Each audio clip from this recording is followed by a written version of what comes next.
Call to order to today's work session for the Hudson School District. And we will start our topics for discussion, and starting with Shannon with overnight travel. We're gonna move the Alara group up. Oh, Yeah. okay. That's it here. We, because of the schedule, we'll move the budget adoption, oh, wait. The health insurance E. Yep. Sorry about that. The Alara Donnie, group, so. So we talked to you a little bit earlier at some meetings that we are working with a new group for our insurance consultants, but we wanted to introduce you to them. So this is Alicia Schwartz and Brandon Madla. Oh, that was pretty good. Not bad though. And so we just thought it would be great for you to see kind of what they presented to us when we selected them to work with us this year, and then also kind of give the roadmap of this year, what we're going to be working on. And looking at our, all of our benefit plans. So I think that's. Great. Yep. So we have an hour and a half. That's the time schedule, right? Or 90 minutes? We'll try to be brief. Yeah. Anyways, yeah, thank you guys so much. Again, Brandon and Alicia with Alara Group. If you wouldn't mind. Sorry, I don't have the clicker here. But anyway, so today just talk through real quickly. I think we've got 20 minutes. Meet the Alara Group, our strategic approach, plan performance, 3-year roadmap that we're looking at, and then lastly, our renewal timeline. All right, so just a little bit about the Alara Group. So we were founded in 2017. We're actually the 11th largest brokerage in the country now at this point. You've got a local presence in myself being out of Eau Claire, Alicia being out of New Richmond. So we're very familiar with the area, and we continue to grow. You also work with us on the P&C side as well. So we're really surrounding your whole account now as a school district. Yes.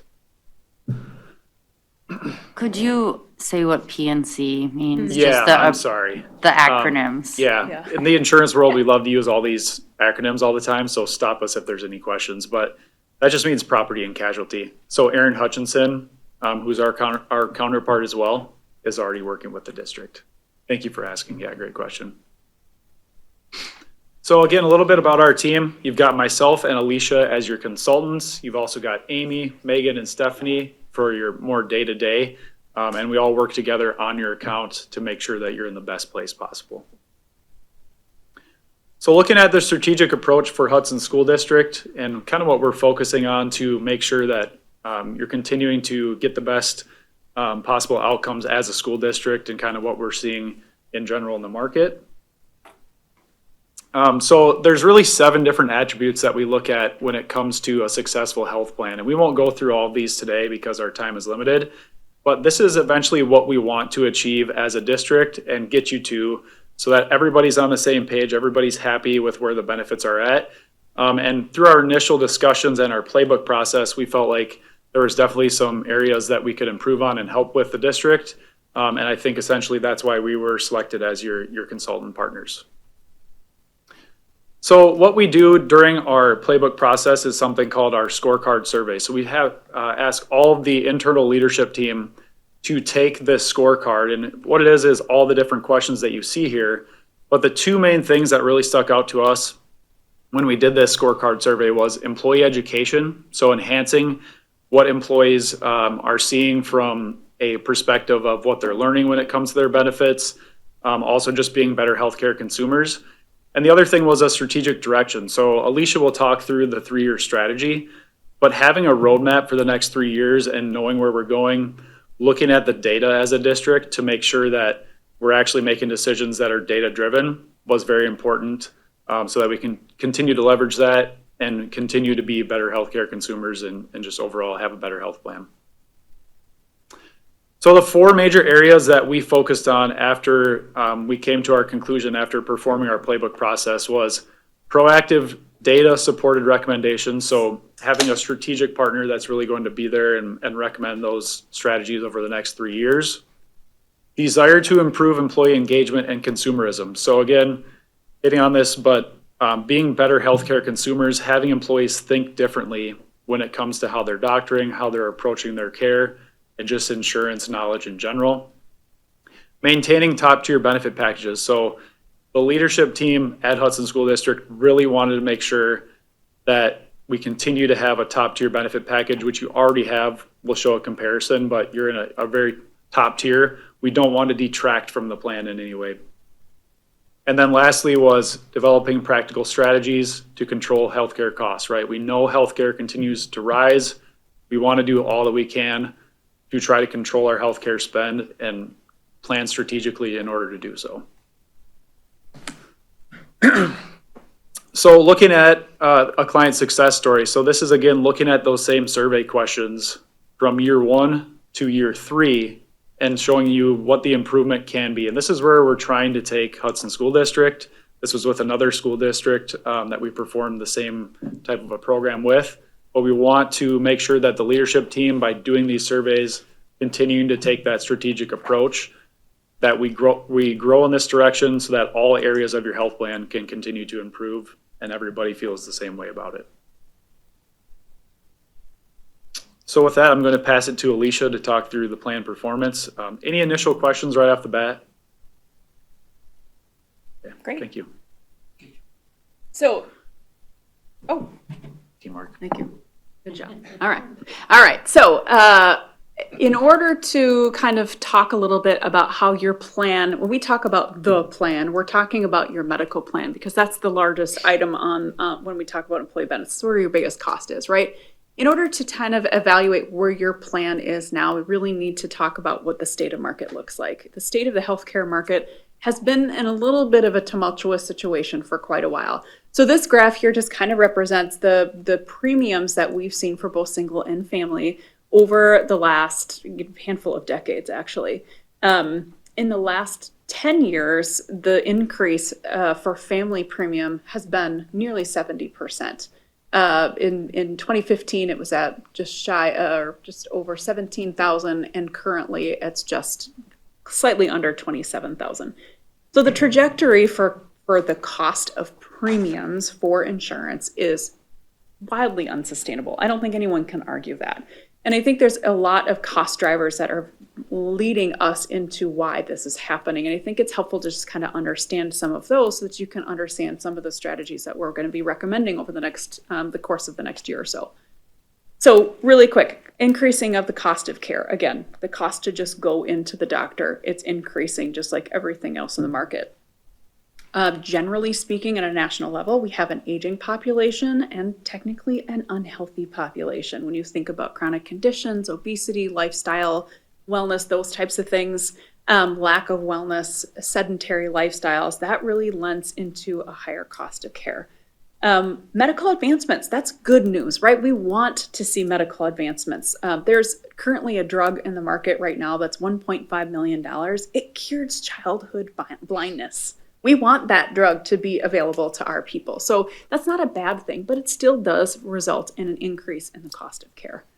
The last one is healthcare pricing failures, and this is an area we feel pretty passionate about. You give Brandon and I a mic and we'll go on and on, but I do feel like there's some healthcare pricing failures that we're seeing in the market. And what I mean by that is there's a disparity in the cost of care for procedures that are the same. So as an example, we'll dig into some examples here, but an MRI can cost anywhere from $7,000 to $650.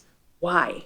It's the same machine. It's the same licensed, practitioner reading the results. We shouldn't see that disparity, but that really does challenge the healthcare system, and I think is a big contributor in that unsustainability. So a couple of things that I think are really important. So Brandon already talked a little bit about metrics. We really believe that what gets measured gets done. And so we're going to be evaluating metrics pretty consistently. And I won't go into a lot of detail on this slide, but I just kind of thought it would be interesting for you to see what we're looking at. So one of the things we look at is a per member per month average of cost of claims. So it takes every single person on the plan, each member, so spouse, employee, children, that's a member, and that normalizes the total plan spend so that we can compare you against other employers. It's not fair to compare your total spend to that of another school who's half your size, right? But if we get a per member per month, we can kind of normalize that data. So currently your per member per month is $691. Our data analytics tool has a total national book of business. Their per member per month average is $747. So you're not doing terrible, But our target is closer to 450, and that is the goal that we have to get you closer to over the next 3 years. That's going to be a challenge. Sometimes it works, so sometimes we get pretty close, but I do think that is a metric we're going to be evaluating quite frequently. Some of the other areas that I thought would be good to highlight is that we're looking at where claims are coming into the plan and understanding how we can influence those in a positive way. Some of the recommendations that we'll be making are specific due to this high cost category. So as an example, you have orthopedic and arthritis as a really high practice category. So joint injuries, back pain, spinal conditions, those types of things. That's pretty common to see that as a high category on a claim line item. But we do feel like there's a lot of influence that we can make in that area. I think we could go to the next one. So again, just a claim summary. In any given year, this is a 12-month running period of your plan period from July through the end of June. Your total plan spend is at about 13.7 million. And this is an area where we really want to try to get that down.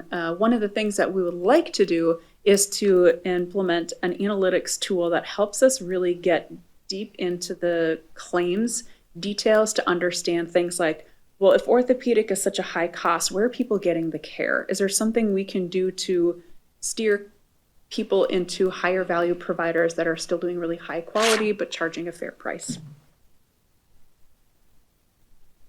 Mr. President, Yes, Megan? can I ask a question on this slide?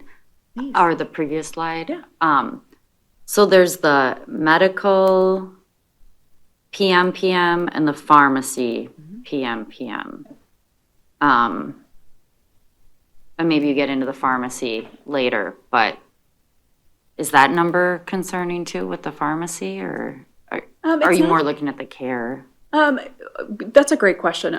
So in our analytics tool that we're going to put into play with the district, we're able to kind of really slice that data even more into detail. It's not uncommon for an employer to spend about 30% of their total in pharmacy, and you're slightly below that, which is great, but still tons of opportunity to reduce costs in pharmacy as well. Yeah, pharmacy is one of those areas where, going back to the healthcare trends in the market, is increasing way faster than any other item in the healthcare unit.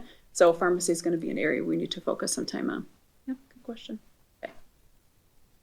So this one is again, in the term of what metrics we're using to evaluate, this is called a plan score of your medical plan, and it compares you against other peer groups. So we're comparing you against employers in your size market, employers in the state of Wisconsin, and employers that are specific to your industry of school districts, education, and then also nationally. So the net zero is between the competitive and the challenger. That's kind of like where your zero is. So you are 33% better than the national medical plans.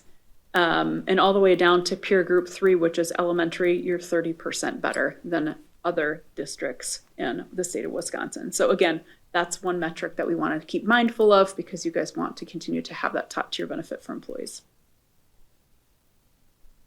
I think we'll skip this one and go to the next one. Just some text in there if it's interesting to you. I kind of nerd on the side stuff, which is probably good because it's what I do for a living. But one of the things that we'll bring to the table the next time we meet, if it's of interest to the board, is to go through some more financial plan performance to really evaluate where is the budget, how is that plan performing. We're building this out currently for the prior plan year and then year to date moving forward so that we can kind of get some historical data and then compare it to the current plan and then really try to, kind of put a line marker in the plan performance in the month so that when we have strategies that we implement, we can really see where that is influencing the budget overall.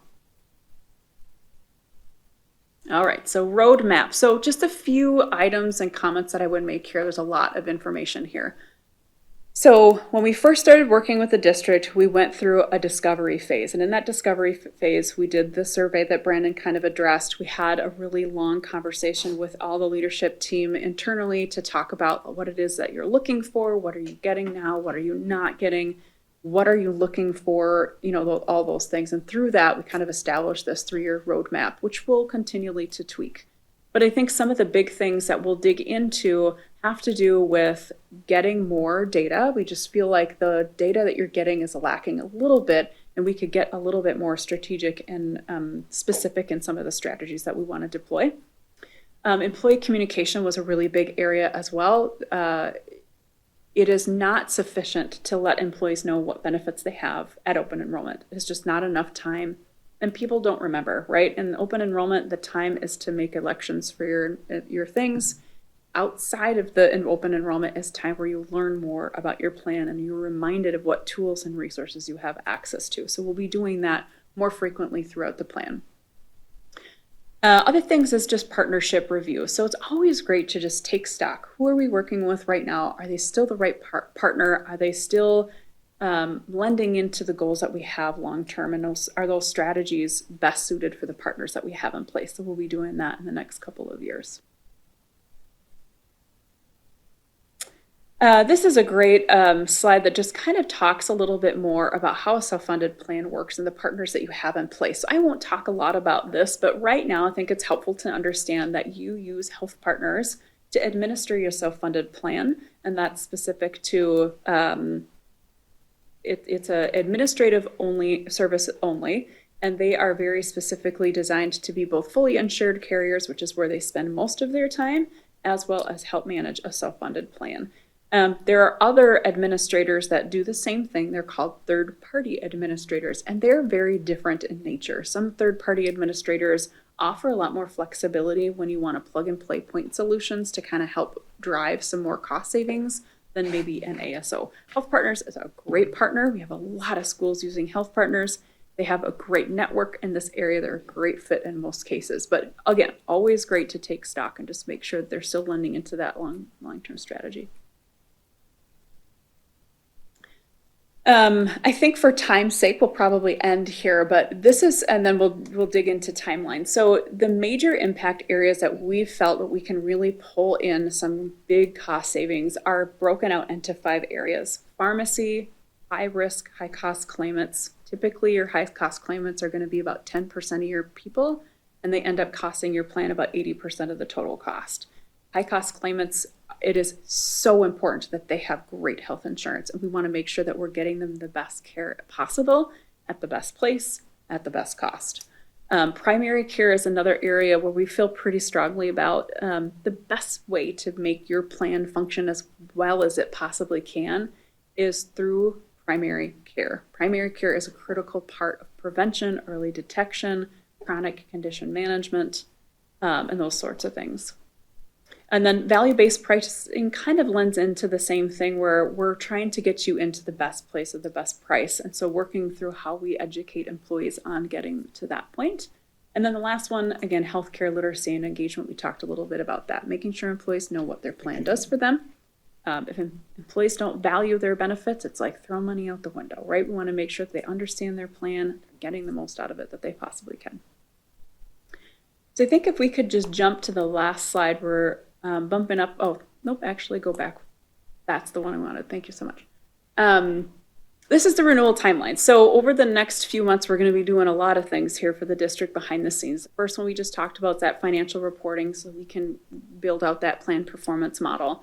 We are going to bring in January our actuarial team to help us develop not only the plan budget and performance of the budget, but also develop rates for when you understand where you want your budget to be, how to build the rates and the premiums within that plan fund.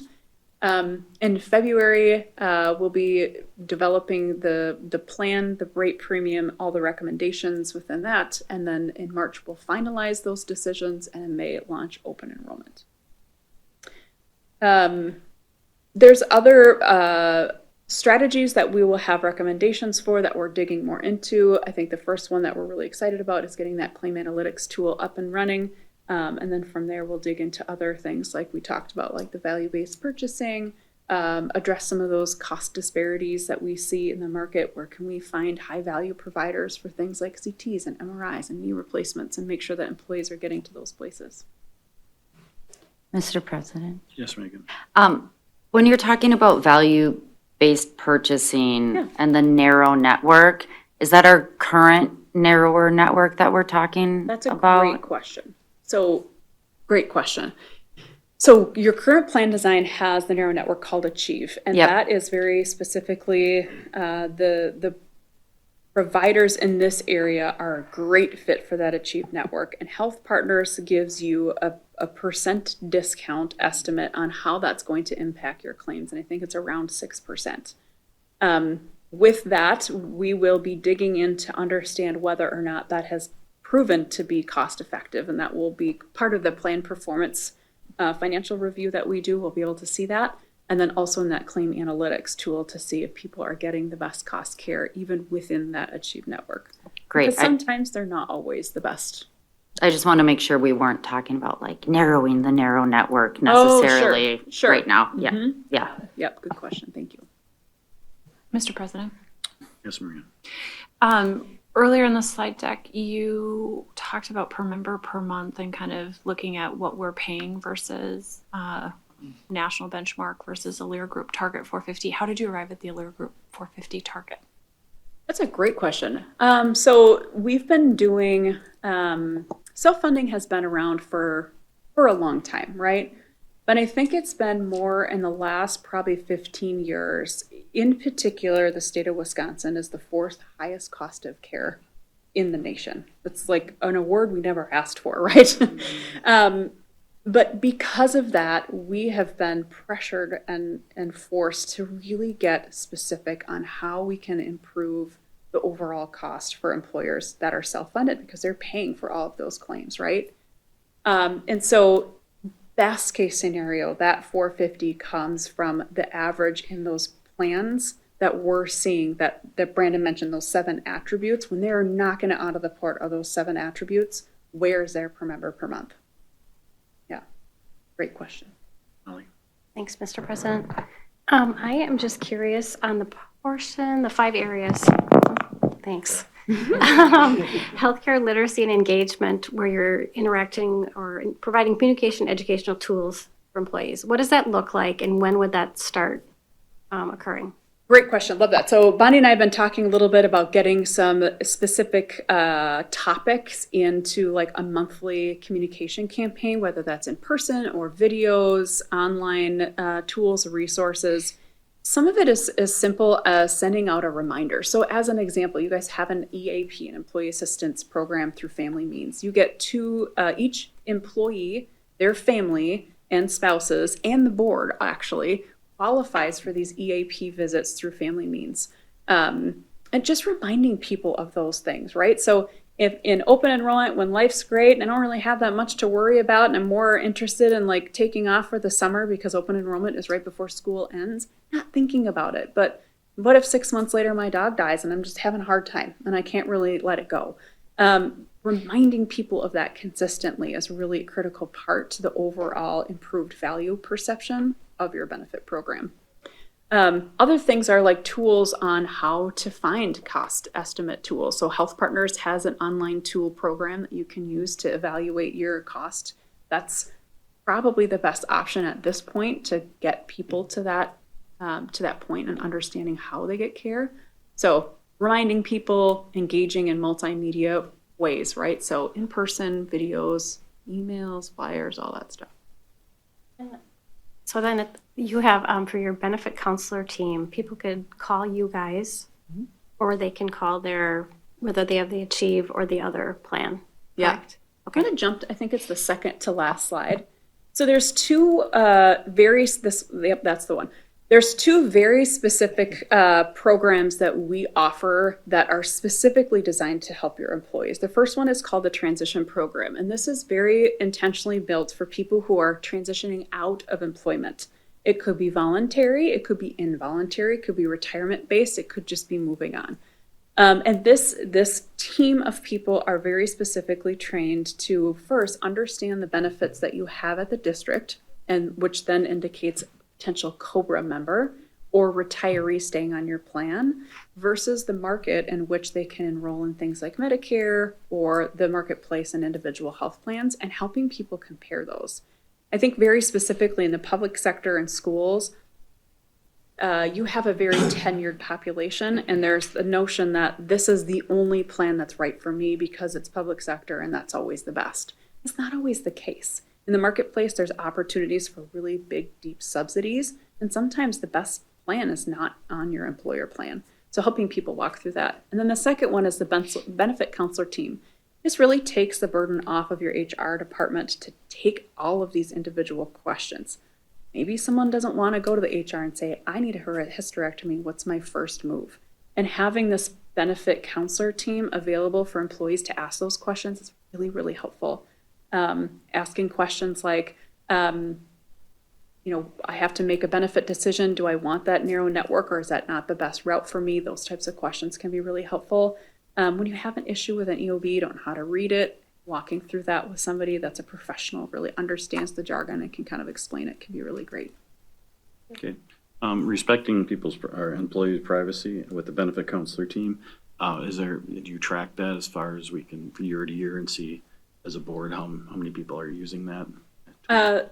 That's a great question. So the benefit counselor team is hired by Alaria Group as a whole, and so we don't track individual district calls.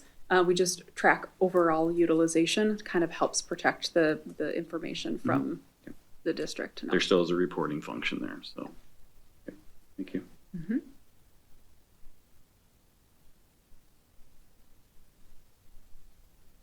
Any other questions?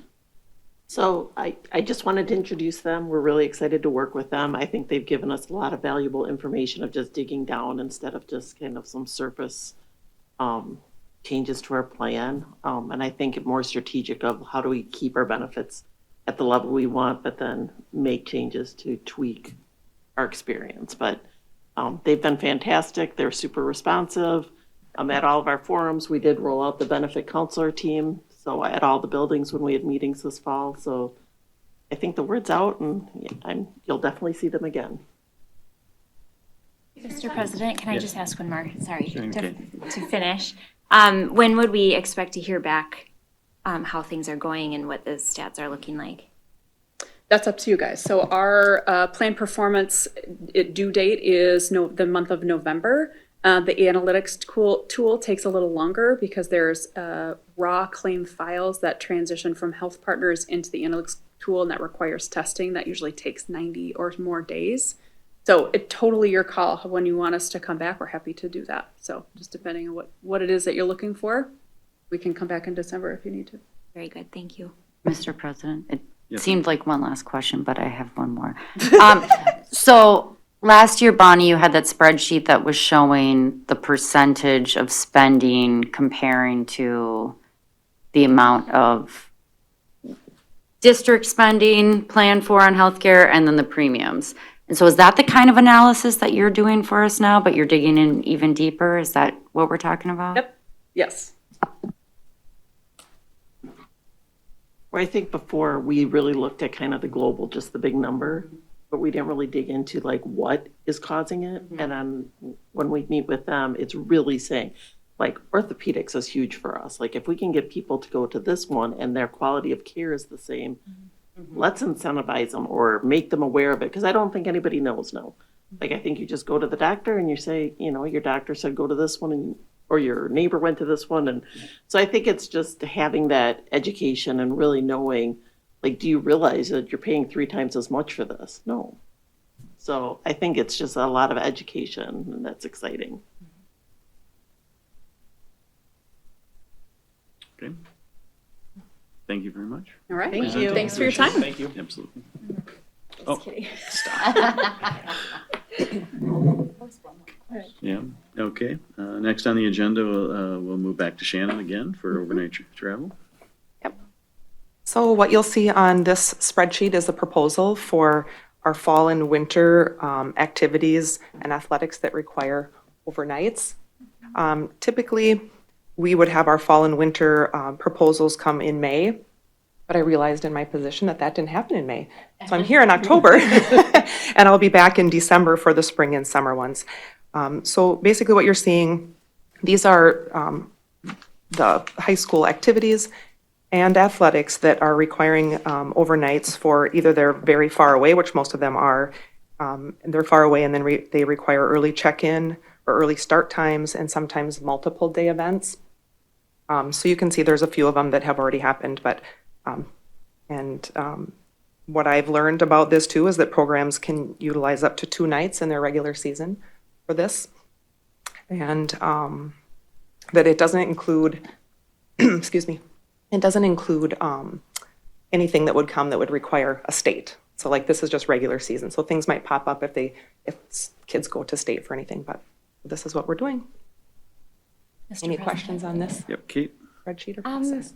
Yeah, could you, and maybe Nick can help too, but I'm just curious how it works with overnight stays. Do we have 2 adults? Do the kids bunk up? How does that work? Yep. So what I do know is they have a minimum requirement of 3 students in a room, so that they always have at least 3. Oftentimes it's 4 at the max. And the athletics are coaches and staff that are the chaperones for that. I know like the band is quite a large one, the one that they just went on. And so for the band, they had 11 staff and then also 13 parents that were chaperones for that. Is there a minimum amount of adult? I'm just wondering if we have 2 staff. Yeah, we overnight. send 2 adults. Yes, Okay. we'll send 2 adults. Okay. And we talked about that with, even like with girls wrestling assistant coaches and things like that. We try to send 2 adults with all these different groups. And so, and it doesn't just apply to athletics, it also applies to the activities. So you'll see on here DECA and FFA and some of those other groups that have overnight trips. The overnight trips are paid for, usually by fundraising. Where we kick in is if they qualify for state, things along those lines. But otherwise, it's the parent groups that kick in and raise the money to pay for the overnight trips. Thank you. Mr. President? Yes. I guess not a specific question, Shannon, but for a future, in the not too distant future, I would like to have a presentation about how athletics, programs, activities, and even teachers go about boundary setting. I think we have our coaches and staff and parent volunteers that have a lot of deep connections, and this is an example with overnight trips. I think it'd be great to have a presentation from the districts on how you guys review that, what material is covered, and the frequency with which it's reviewed. Would be really helpful. Good point. Anyone else? Okay, thanks a lot, Shannon. Next up is the budget adoption and levy certification with Bonnie. Just real quick before she gets started, this is an action item. The only item on the agenda, it's an action item just because we just got the new information. So Bonnie will go through that, but it's to set the levy. So in your packet, I did provide a copy of what we were given July 1 for our estimate. We anticipated that we were going to get more of this because we did not make those fund balance expenses this year. So actually at the annual meeting, we had estimated 18.4 million. So between the July 1 estimate was 16.5, we estimated 18.4, the certification came in at 17.9. So although it says a change of 1.4 from the estimate, we're down actually about $400,000 from what we had thought at the annual meeting. In big picture statewide, 111 districts received an increase in state aid. 301 districts received a reduction in state aid. Those increases and decreases were between 0 and 30%. So some districts' aid went up 30%, some districts went down 30%. So it was really a rough year for school districts and how your demographics affected it. Can you bring up that other sheet, Tim, the one with the great, yep. So one of the biggest thing that affects state aid for districts is district value, so property value in the community per pupil. And if you can see, we're the blue line. So we're much higher than the state average, so that pushes us into tertiary aid negatively. So every dollar we spend over that level, they actually take 808 from us. So being a property-rich district is not beneficial under the current formula. And then if you go to the next graph, if you look at our aid membership, so this is the membership calculation that they use for equalization aid.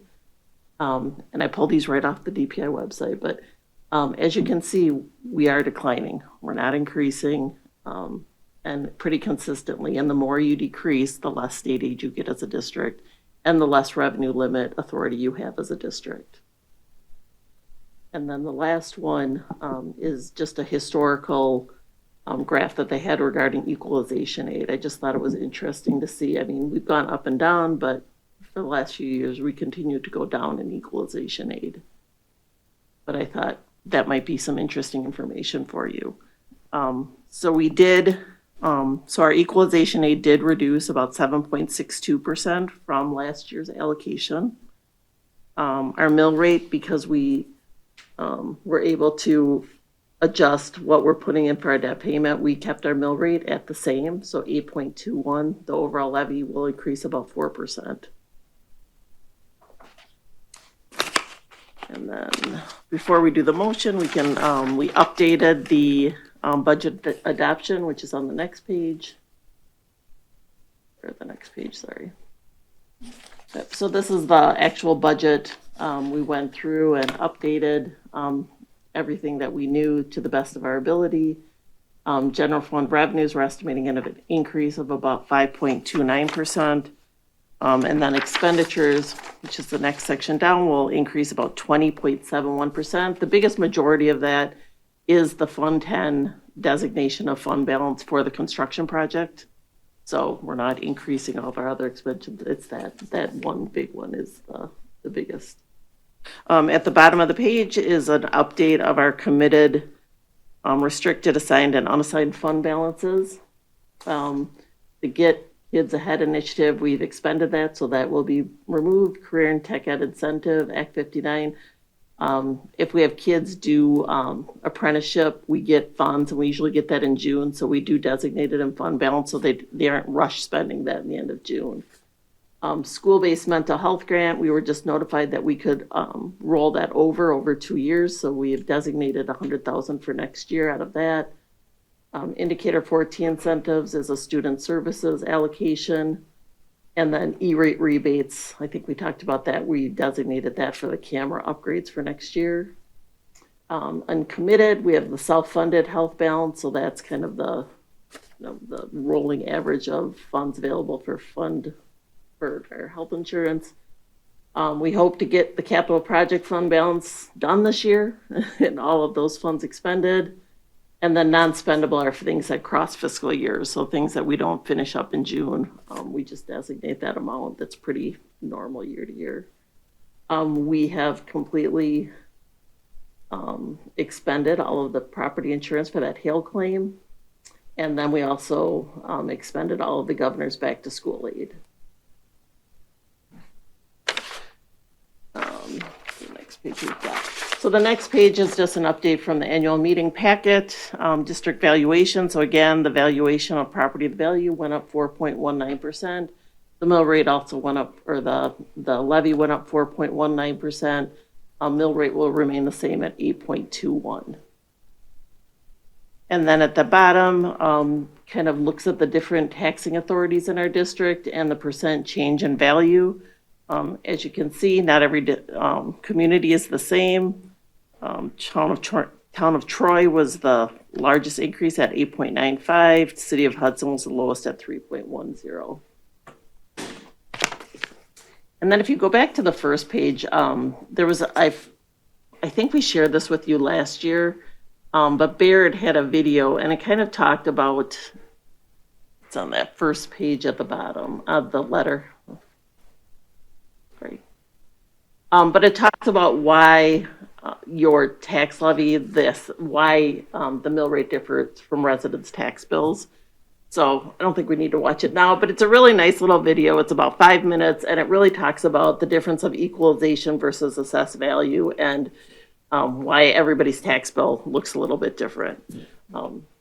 One of the things I know Megan had shown today, WASB has a really nice school finance. They kind of have 9 different topics to go through, and we talked about maybe we could highlight one a month to kind of increase the education of school finance. So if that's something people are interested, we could definitely do that.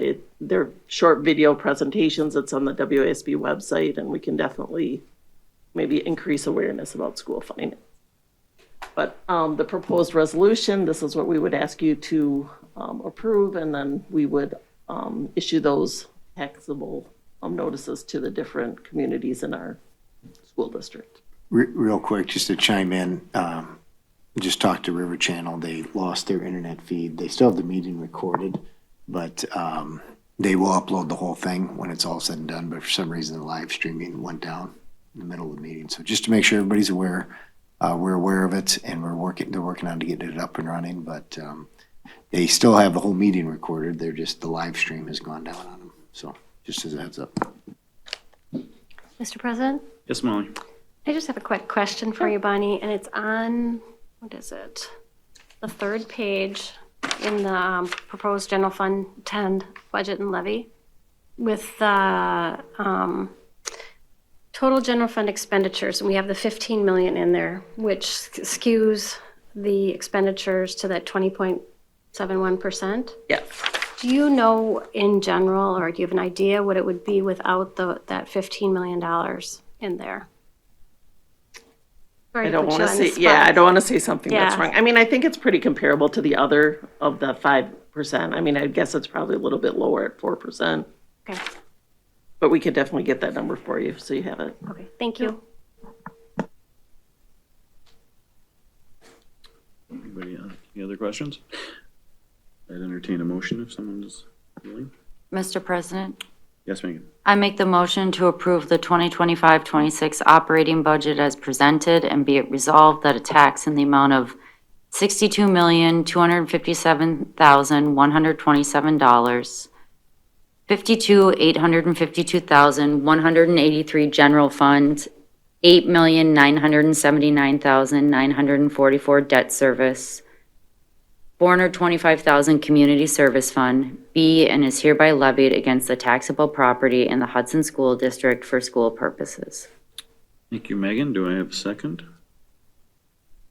Mr. President, I second. Second from Maria. All Mr. tho- President, Yes, Brian? I'd like to request a roll call, please. Absolutely. Roll call starting with Dahl, Aye. Garza, Aye. Gerlach, Aye. Powers, Aye. Rozowski, Aye. Rudy, Aye. and Bauman, aye. Motion passes. All right, moving on. Keep it with Bonnie with the 2025-2026 budget update. Yep, so as I indicated, we have updated all of our operating budgets to the best of our knowledge as of now with all of our new hires. Everything's been updated. If you go on the variations, the majority of things are just timing. Either things were paid at different times last year, months like that. The big one is 310 personal services. There's an $8 million expense that's tied to the construction budget in Fund 10.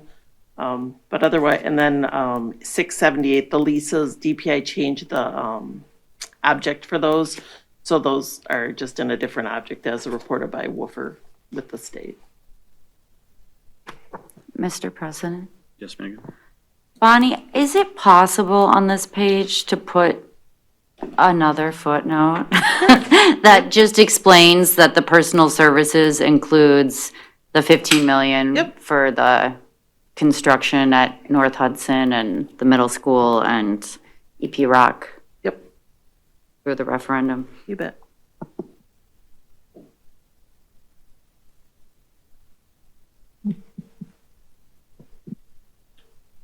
Any other questions? Okay, thank you, Bonnie. Moving on, construction update with Nick.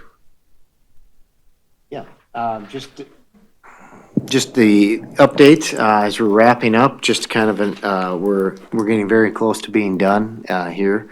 On Thursday, we have a walkthrough with the architects and the construction manager, just to kind of verify that things that were on punch lists were completed and done as we continue to kind of inch our way towards closing everything out. It seems like it's been a long process, which it has been. but we are in a pretty good spot. There's a couple of things that are just still lingering that we're aware of and they're aware of. You know, they're still working through some of the automation related to the mechanical systems at EP Rock, I believe. All the other buildings are up and running. We have heat and cool at EP Rock, it's just the automation system, and so there's some commissioning that still is gonna be happening there. We have some landscaping that has to be redone at EP Rock. I don't know if you've been by that building lately. The seed didn't germinate, so they'll be coming in doing some reseeding. North Hudson has some playground and parking lot work that has to be done yet. Kind of gone back and forth, I think, with the engineers on that and the subcontractor, I believe, and so they're working to get those things done. But for the most part, we are in a really good spot to be ready to close things out. And so we also will be working with the construction manager and the architect to kind of settle out any pending change orders or things along those lines where there may be credits coming back to the district from different vendors and different companies and things like that. So that process, Bonnie and Dustin and I started going through reviewing all of those about a week or two ago. And so we'll be sitting down with the two different entities to kind of square everything up. And when that's done, we'll be bringing that to the board. And hopefully here in the next couple months, we'll be able to close it out and give you a final on how the projects went. But we're trending in the right direction, you know, under budget and for the most part on time. So any questions about construction? Mr. President, I just Yes, want to ma'am. thank Bonnie and Nick because I know you two have been very, very involved and really on top of it, and that there has been a lot of cats to herd throughout this process. So thank you for all the work that you've done there to make sure it all gets done well in the end. Thank you. Yeah, I would add that we learned a lot from the high school as far as basically doing a gut and remodel while students were in the building part of the time. You thought this would go smooth, that we learned lessons. We did, and still not always smooth, but these are the challenges, and this is what the voters approved. And, we did, I think we saved quite a bit of money, and it was a financially responsible way to go about updating these schools. So thank you very much for that. No other questions? We'll go on to the school calendar with Shannon. Okay, so what you'll see is the proposal that the calendar committee put together just recently. I can just point out a few things for you on the new calendar for 26-27. Start date for school would be August 26th. We will still be getting in those 4 days of school before September 1st. Our last day is looking to be May 27th with teacher checkout May 28th, so we will wrap up before June this year. And then spring break is set. That's one that we couldn't touch because of a Skyward Finance rollover ordeal, so that's set in stone. A couple things that look different than this current year, they're proposing to combine and just do 3 days of conferences rather than spreading them out to 4. So that is a proposal for this year. And then that day after conferences, looking for a PD day rather than a day off totally. We found that administration at all levels, they were really missing that October PD day. So. And I would ask, again, every year we do this, but just to make sure people are aware that we do work with the local parochial schools as far as our calendar, matching it up as best as we can with them, so. Any other questions on that? Mr. President, Yes, Kate? what was the feedback on graduation on a Friday from the SAFE committee, the teachers' perspectives? I didn't hear a lot, which is probably a good thing, but I'm just curious what you've heard. All the feedback that I heard from the committee, and we had committee members that were at all levels, but from administration and from teachers, they really liked that. It all worked out really nicely. And this year, it happens to be right before Memorial Day again. The next school year, Memorial Day is late. But they really liked having that and having the whole day to do activities with seniors. Any word about the, I know you want to add about. No, the I don't all-night have a party. ton to add. No, I think Hudson Safe felt it went really well this year, and I think this is even better, than Ed moving forward, that they'll have the whole day open, because it was a scramble, but they did it, so I'm sure they appreciate it. Thank you.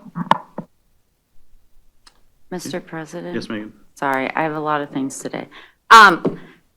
This year, I think we started on a Tuesday, and kindergartners had 2 days before the 3-day weekend, and, sample size of 1 here, but I had a kindergartner start this year, and my sister had her son start in Minneapolis at the same time. And he went 1 day and then had a 3-day weekend. And it was just, it's such a big transition for kids that I feel like the 1 day and then the 3 days off can almost be like panic inducing for some kids, because it's this really big change. And now you wait for 3 days and you're all nervous and you felt uncomfortable. And then the second day isn't until 3 days later, whereas like the 2 days and then you get a break, it's like you can do it, like even if it was a hard day. I don't know if I'm making sense. I know No, there's a yeah. difficulty with Former kindergarten teachers. yes. I know. And it's hard for the teachers because they want to, that one-on-one time with the parent and the student is so important. But for kids who haven't been in 4K or just every kid's making a transition, that 1 day and then go home and worry for 3 days as a little person with all those feelings inside. Yeah, and I just think, wonder yeah, about that. how it fell this year. We used to have those 3 days that kindergarten students had off, and then it was recommended last year that we went down to 2 days. So there's a couple different thoughts on that. If we went back to the 3 days of kindergartners having off, then the thought is 5 days in a row is very long, or you know what I mean, to come back after. And I'm sorry, I didn't even realize that you have the Monday. It's because it's the 31st, because it's not Labor Day yet. Okay. Right. All right, sorry. I should have noticed that on the calendar. That helps, I think, because then they have that whole week Yes. before the 3-day Yeah, Labor weekend. Day is late. I should have paid attention to that. Thank Okay, you. That's good. Good question.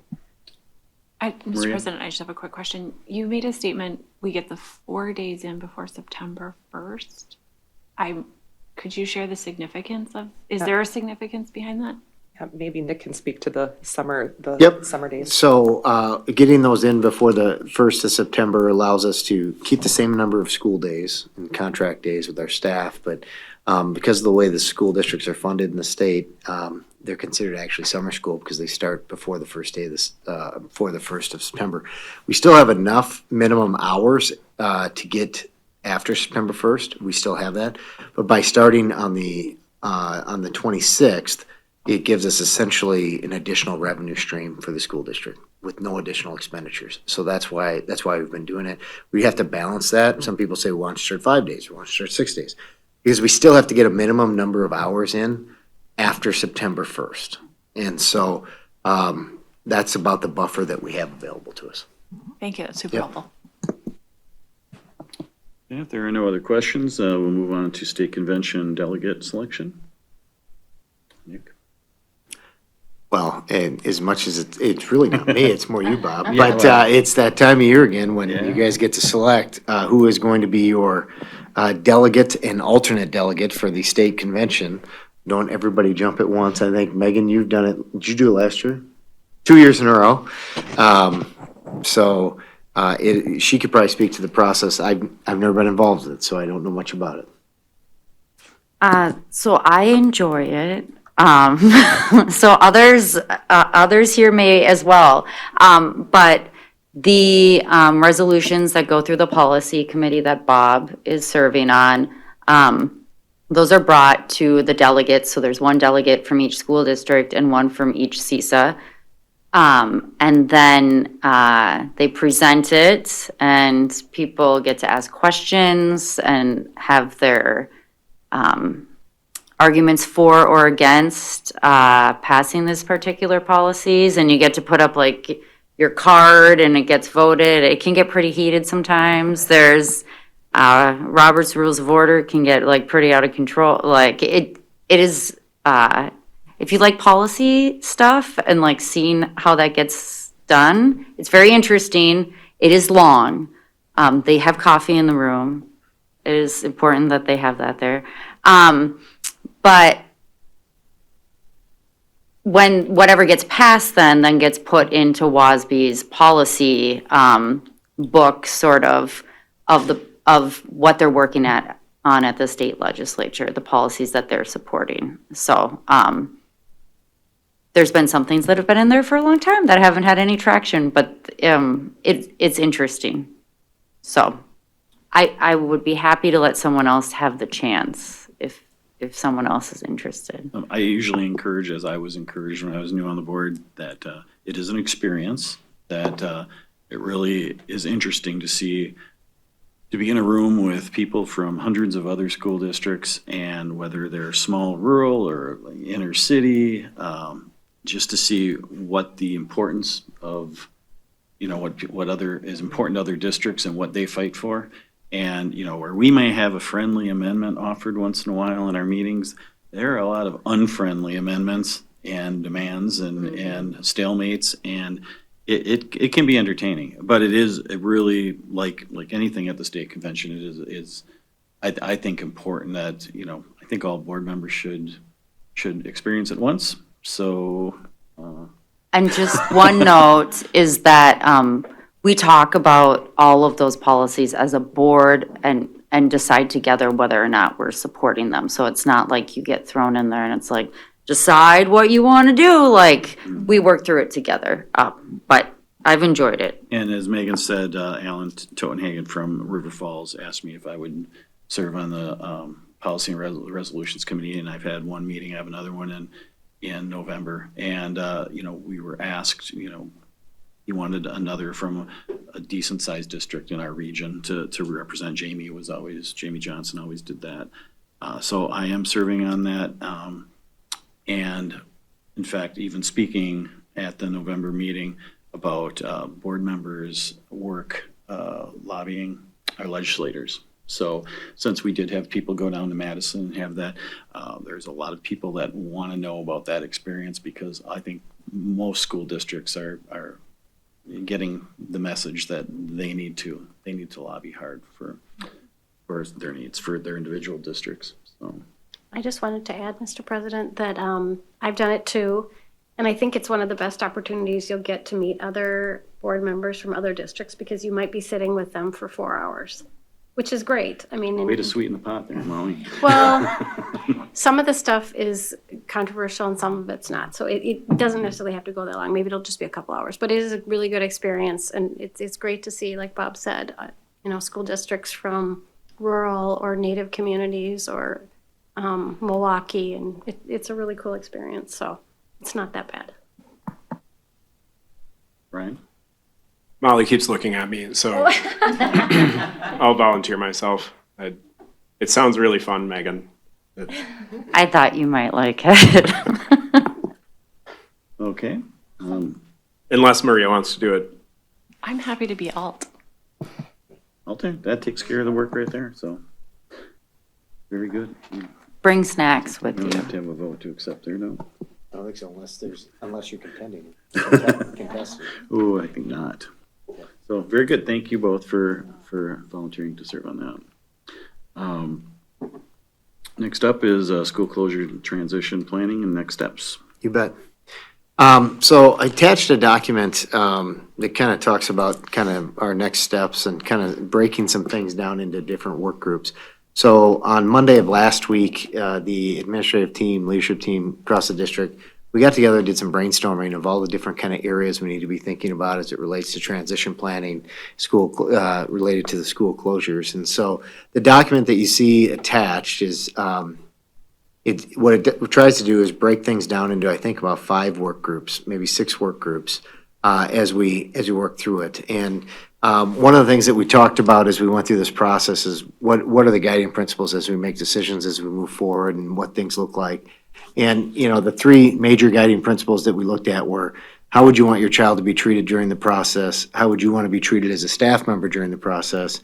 And then how can we ensure transparency throughout the transition process? And so those are the kind of the three guiding questions that'll happen as our work groups will meet and process different components. And so what I want to do with the board tonight is I'm going to kind of go through this and kind of the thoughts on these different work groups. But then if there are things that board members want to add, or if you see any glaring holes or things like that, let us know as we kind of push through this. And so I don't know if maybe I have the cabin team help me out with any type of notes that kind of come up, or you can type right in it. So one of the first process work groups, or one of the first work groups, is the elementary attendance reboundary process work group. And so we haven't assigned members to the work groups yet. Our goal is over the next week or so to assign people to work groups from the administrative team, and potentially even some folks from outside the administrative team, teacher teams, parent teams, things along those lines. Because there's some areas where we think PTOs are going to get involved, which I think would be very helpful for us. And other people from the community as we work through it. But the elementary attendance reboundary process group is really about working with our consultants to come up with options for the community to provide feedback on, and present the options to the community. So we've already started working with MGT. We talked about this way back in August, that we contracted with them. One of the first things that they do is they do a enrollment study, and then that is the basis for the boundaries. And, MGT, it's important because it's not as easy as just drawing lines on a map. You actually have to know where kids are located in order to determine, does this get you enough first graders or enough second graders, enough third graders? Because it doesn't do us any good if you draw the boundary maps one way and you end up with 22 second graders but 92 third graders. And so a lot of those things happen, and this is what this company does. They do it through the GIS service. They also work to determine where all of the younger kids are at as well, kids that aren't in our school system as well. They work with the Census Bureau through data mining and the IRS, because people, when they file their income taxes, have to list their kids on their taxes and their ages on their taxes, and the Census Bureau gets access to that information, which then can be available to different groups and things along those lines. So they are able to kind of map out where 1-year-olds, 2-year-olds, 3-year-olds are that aren't in our system yet, and what that looks like. In addition to that, that group will also be, or the consultants will be meeting with the cities and the township and municipalities to try to understand any future development over the next 10 years, both what's coming up and where they see development that's going to be happening, so they can take those things into their calculations to make sure that our boundaries last and we're not looking at having to change boundaries over and over again. And then this work group is going to be responsible for organizing the community feedback meetings. It'll be important to have at least 2 community feedback meetings where anybody can provide feedback on this, not just a group of 10 or 20 people. Everybody's going to have an opportunity. So they would be creating multiple options for different boundaries, and then opportunity they're going to present to the community and then get feedback at those meetings, as well as for folks that can't make those meetings, get some community feedback survey so we can get a larger voice as to the impact with the boundaries. And then, our big push on this too with this group is going to be to minimize the impact on students by keeping neighborhoods together and what that looks like. So there's a lot of different things that happen with that reboundary process. We haven't seen anything yet, but the goal would be in January, we'd be having those boundary meetings so that we have feedback and we have the ability to make adjustments to boundaries based on that feedback prior to bringing the board a recommendation and being able to show that. Dr. Bullitt, yeah. sorry. I've heard some people say that they're worried that in order to get this distribution across the schools within class size guidelines, that students within the same families could be split up and sent to different schools. No, that's not true. Thank We you. would not do that. I mean, now, if a family chooses to send their first grader one place and their second grader somewhere else, that's through our boundary exception process, and that has a whole process that's outlined in board policy. But no, we would not say that fourth graders from this house go to this elementary and second graders from this house go to this elementary if it's in the same house. That's not accurate. Dr. Olet? Yep. I love the guiding principles overall. I wonder, particularly with the reboundary process, if we could articulate a few guiding principles for that process. And one of them, kind of that you just stated, trying to preserve neighborhoods as a whole is a guiding principle for this. And there may be others that get evolved that the work group creates. I just think articulating them and putting them in writing Absolutely. is critical. And so I would anticipate at the upcoming board meeting, where we would like some guiding principles and direction from the board to be able to say, this is where you guys are setting your priorities or what you want the work group to really focus on. And so that is on the docket. That is all part of the plan, is that the board will weigh in and say, as you are coming up with these boundaries, this is how we want you to prioritize the boundaries. Similar to what we did back in 2018 when we did the boundary process, the board kind of weighed in and set some guiding principles for the work to be done that way. So, absolutely.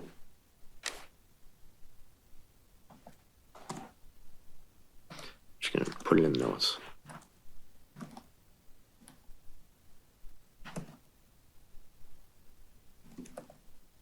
Mr. President, Yes, Brian. one thing that just came to mind, I imagine you're already thinking about it, but we did go through rebounding in 2018.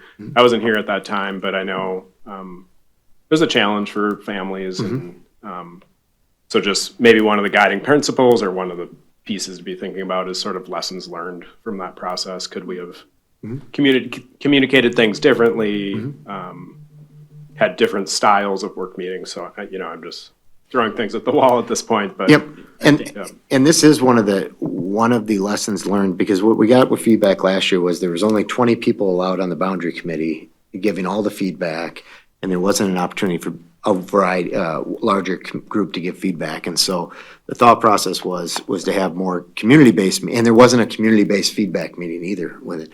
And so to create a situation where we actually are getting a variety of feedback from a variety of different stakeholders. And this is what MGT does. And so they will run those meetings and set it up and to get good feedback. And so that is one of the main takeaways we got, was to switch up the model from a boundary committee that consisted of, a group of 20 people that just put a option forward, to giving 3 or 4 options and having the community as a whole weigh in on feedback on those things. Could we have like MGT present or give us some type of model to look at before that they do in other neighborhoods, so we can maybe gain some confidence out there in that process? I know I heard people complaining, about, we don't want to sit at a table and have somebody work on Chromebooks. We'd rather have like a round table or whatever, but we have to get that information too from them. So that's the challenge there. So if we could see what MGT does, it would be helpful, I think. Mr. President, Yes, Aaron. is this the same, Bob, or Nick, is this the same company that did the reboundering the last time? No, this is a different company. And have we looked at, are we just looking at one company, or are there other options? I looked at 4 different companies, did reference checks on them. The reference checks on MGT came back outstanding. Multiple districts that used them said the process went very well, very smooth, as smooth as a rebounding process can go. Knowing that sometimes people feel there are winners and losers in that process, but no, this is a different company than we used last time. Thank you. Yep. One more thing. I think as far as like with the reboundary process, one of the guiding principles, it'd be good to say how long we want these boundaries to last, or what our goal is before having to reboundary again. And I think, I'd imagine MGT might have some background or just some information about like, how common is it to reboundary? How often do districts usually do it? We've, been able to go, I don't know if it's 7 or 8 academic years then, just to help people understand the context of how this works. Yep, we can get that feedback from them as well and have that be part of the presentation. Absolutely. So, and there'll be a lot more conversation, obviously, about boundaries, but it's just kind of outlining some of the different work group things. Then we have, the student and family experience work group, responsible for managing the respective aspects of school closure transitions. So, there's a lot of specific items that come up when we started brainstorming as an administrative and leadership team. and as we've talked to staff and different folks. But really, when we're looking at some of the stuff that went well with rebounding, because and some of the stuff that we wish we did different. This group would be responsible for organizing the tours, bus tours. Like when we did this last time, we had bus tours where the kids got to travel to the new elementary schools and see what those were like during the school day. We had open houses, and we're going to talk a little bit about open houses tonight, I think, too. And then schedule, I talked about the field trips to new schools. The class placement registration process will be in this work group. Intramural activities we talked about. Is there some opportunities for kids to participate across the elementaries to get to know each other over the next few months, next 10 months? Summer transition camps and building walkthroughs. Again, a lot of these are things that we did when we reboundaried before. This group will be responsible for, the staff directories, the building maps. They'll be responsible also for the caseload meetings and the transition, what that looks like, whether it's special education, EL, or English language learners, or GT caseloads, the meetings and the communications, that'll all be in this work group. Coordinating the PTO involvement and financial planning. There are currently 6 PTOs. Be going down to 4. What does that look like, especially if they're 501c3s, and helping work with some of those components and what that looks like. And then school boundary setting with the community feedback. They'll be part of that as well, in the boundary setting in that process as well. But really, it's how do we make this as positive as experience as we can related to changing the boundaries for our kids and for our families. And there'll be a lot of activities that will come up, and we'll be looking for feedback too as well from families and from staff to say, hey, have you thought about this? Or this would really mean a lot if I could have this opportunity. One of the things that's come up, and I don't know, Shannon could probably speak to it better than I can, but we've had a lot of people, I say a lot, we've had handfuls of people that have asked, can I see what the other elementaries look like? I haven't been in the other elementaries before, and I know that I don't know where my elementary is going to be, but I want to see what the other ones look like. Can we do that? And so one of the things we're looking at hosting is a kind of a pre-open house in about 2.5, 3 weeks, where the buildings will be open. All 4 of them will be open, but they're going to be open for in the evening over 2 nights and at different times. So somebody could go and tour all 4 elementary schools. They wouldn't have to say, well, I got to pick one or the other, or things like that. Because the one thing we've talked about pretty extensively in this process is there will be students impacted from all of the buildings. It won't just be students impacted from Holton or Willow River. There will be students that will be changing buildings, more than likely from Hudson Prairie, from Rivercrest, and EP Rock, and North Hudson. And so it'll be important for people, if they want to see the other elementaries and see what's going on, they can at least take the time to do that. Shannon, if you want to speak to that a little bit. Yeah, and I think the thing that we're wanting to make sure that we really focus on with this open house is that there will be more open houses coming once those boundaries are established. But we're looking at, hopefully, if the feedback goes well with you guys tonight, hopefully on November 17th, just doing on Monday, like an hour, like a 5:30 to 6:30 at North Hudson, and then a 7 to 8 at Prairie.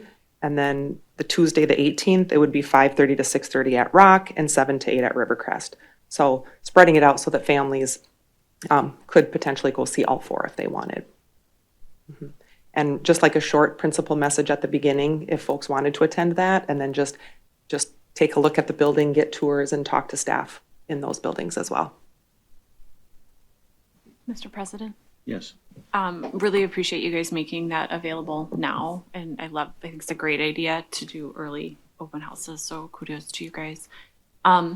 Special education. I know that's been a topic for a lot of folks and a lot of concern. And so I'm not quite sure what it looks like, but I would love to see some way to elevate and kind of special education as its own category of within the maybe student family experience or something of what are we doing? How are we helping to communicate? How are we giving them some extra support and understanding of who's going to be there, what that's going to look like. And so I think there needs to be more communication and maybe some extra connections potentially just off the top of my head, but would love to see that happen in that work group. And special education will be a big one, as well as ELL and GT. Any of our student services will all be big. It's just, these are just kind of big picture maps, and then as the work teams get, work groups get going, then they're gonna dig into what that's gonna look like for each of the different groups. Obviously, student services is gonna play a big role in this group, and also teaching and learning as well. But, yeah, we will have that, we'll continue to have that laid out, and we'll continue to maybe give updates, regular updates at board meetings, and kind of see where we're at the different work groups and what they're working on. Mr. President? Yes, Megan. Sort of piggybacking on Maria's, would there be a special education teacher or an EL teacher also involved? I mean, Tara and Shannon, I know you know a lot about this stuff too, but just thinking of how do we tap the staff? Are we bringing in special education paras to be a part of the planning as well? Just throwing those ideas out there.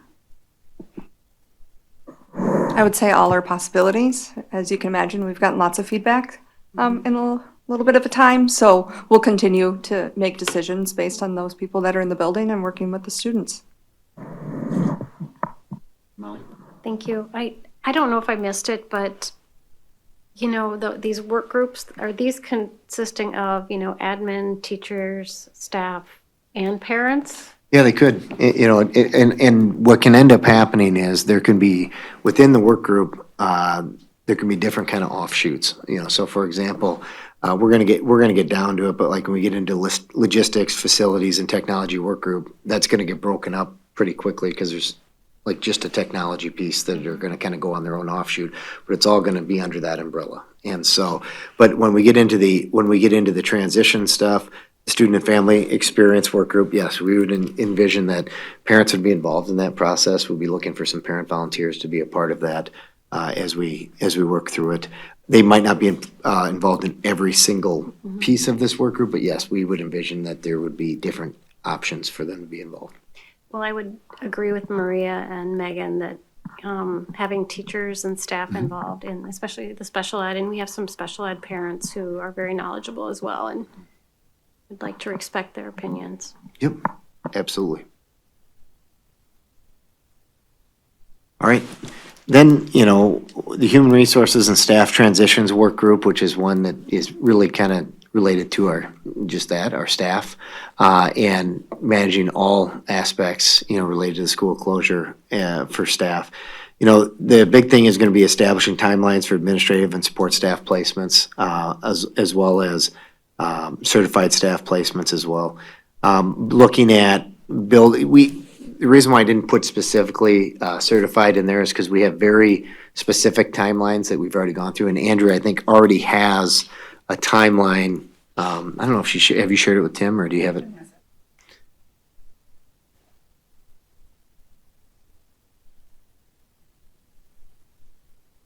Maybe.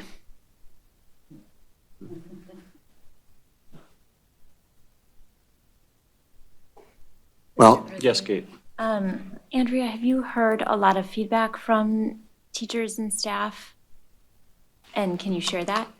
Sure, and I think, not to jump on what Nick's gonna talk about, but we already have building forums set up that we're gonna be going out to all the buildings, where we're gonna start sharing the information that we're gonna be sharing with you tonight, to start that process.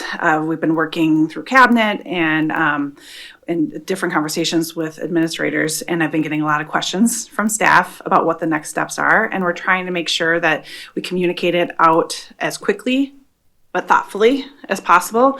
And so that's why, as soon as the timeline's up, you can see the detail that has already been put into it. And then we're having the certified staff staffing work group meet tomorrow for the first time, and you can see who's on each of these committees. And then the support staff staffing processes committee is on Wednesday as well. So this tried to lay out a big picture timeline that, again, we hope to share out with, we will be sharing out with our at our building forums for all staff. It's not just certified staff, but the idea would encourage principals to have all of the staff at these meetings to lay this out, as well as subsequent pages. But I don't want to take anything away from what Nick wanted to share as well. So no, you're you want me to keep? Yeah, you can, yeah. And so you can see really from the time of the board action through the summer of 2026, all the different steps. It will, I'm sure, get longer, but at least this gives general framework by which some of the decisions will be made. And then pivoting into the guiding principles, this is specific to certified staffing decisions that we were working on with elementary and middle school, high school principals. And Shannon and I had a meeting with them a while ago, really focusing in on a robust certified staffing process, building teams to support educational excellence, collaboration, respect, and long-term sustainability and legal compliance, all of those things, and then working norms for the staffing group as well. Trying to identify how do we want to approach it. We already have a process in place for certified staff, as we've talked about in the past. We don't have one for support staff. Certified staff has to happen first. Then after that, we'll be focusing in on support staff. So we have a little bit more defined for certified staff, but plan to have just as robust of a system for support staff as well.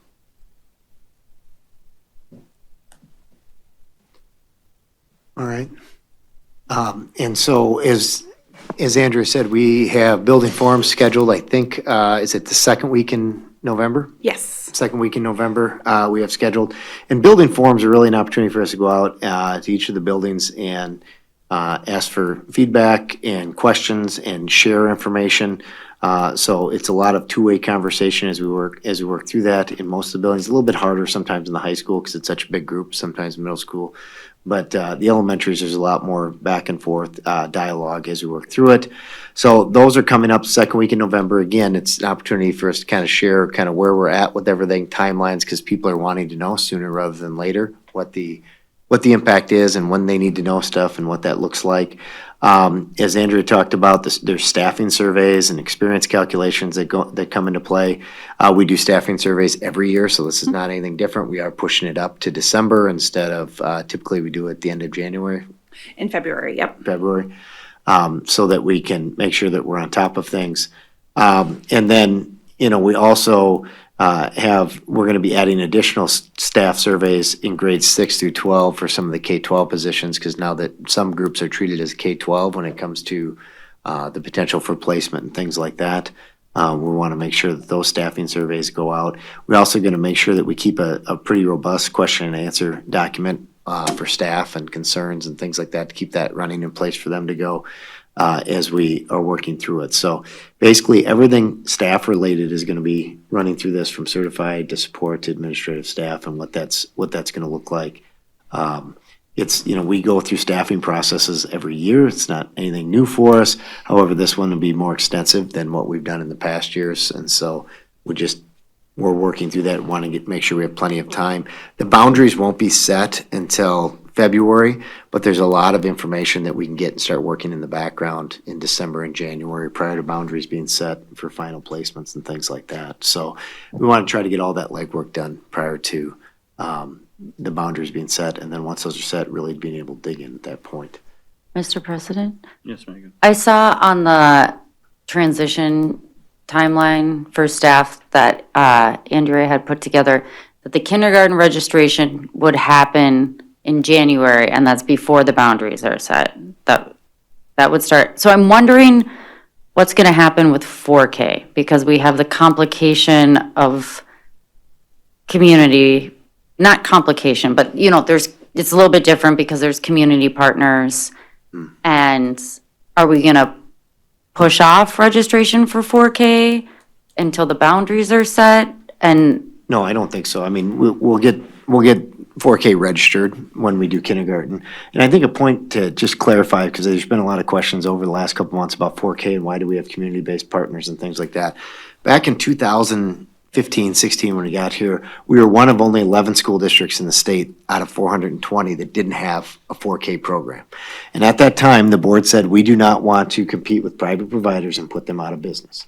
And so the agreement at that time was to go with a hybrid model, which is a community-based / school-based 4K model, which is something that's what the board at the time would agree to in order to implement a 4K program here in the school district. Because we have had very robust 4K options, private options, and different things in the district. And so that's why we've had community-based partnerships ever since. When we started with 4K, I think it was in 2017 is when we finally started 4K. And it's not a space issue for us. It's been one of those things where we've been very conscious about not all of a sudden saying that you can only be a part of 4K, public school 4K, if you're in our schools, because it does create an issue on the private providers, because that tends to then have kids exit their daycares or exit their facilities sooner than they normally would, which then creates some financial challenges for them. And so we've tried to be cognizant of that, but that is the background behind 4K, the community-based 4K, and the rationale why we did that. So with registering for 4K, we can still do 4K registration. We can still do kindergarten registration even before boundaries are set. Now, if all of a sudden boundaries are set and somebody says, well, I don't want to be in 4K anymore because I don't like what my attendance boundary is or where I'm going to be going, well, then we can have those conversations. But one of the things we keep hearing from people is, why don't you push registration up so you can see how many kids you have before you finalize boundaries and things along those lines? We do know that we have a pretty good idea of what our kindergarten class is going to be, because we can base it off of our 4K registration and what our yield rates have been in the past. But with 4K numbers, we'll continue to push that up.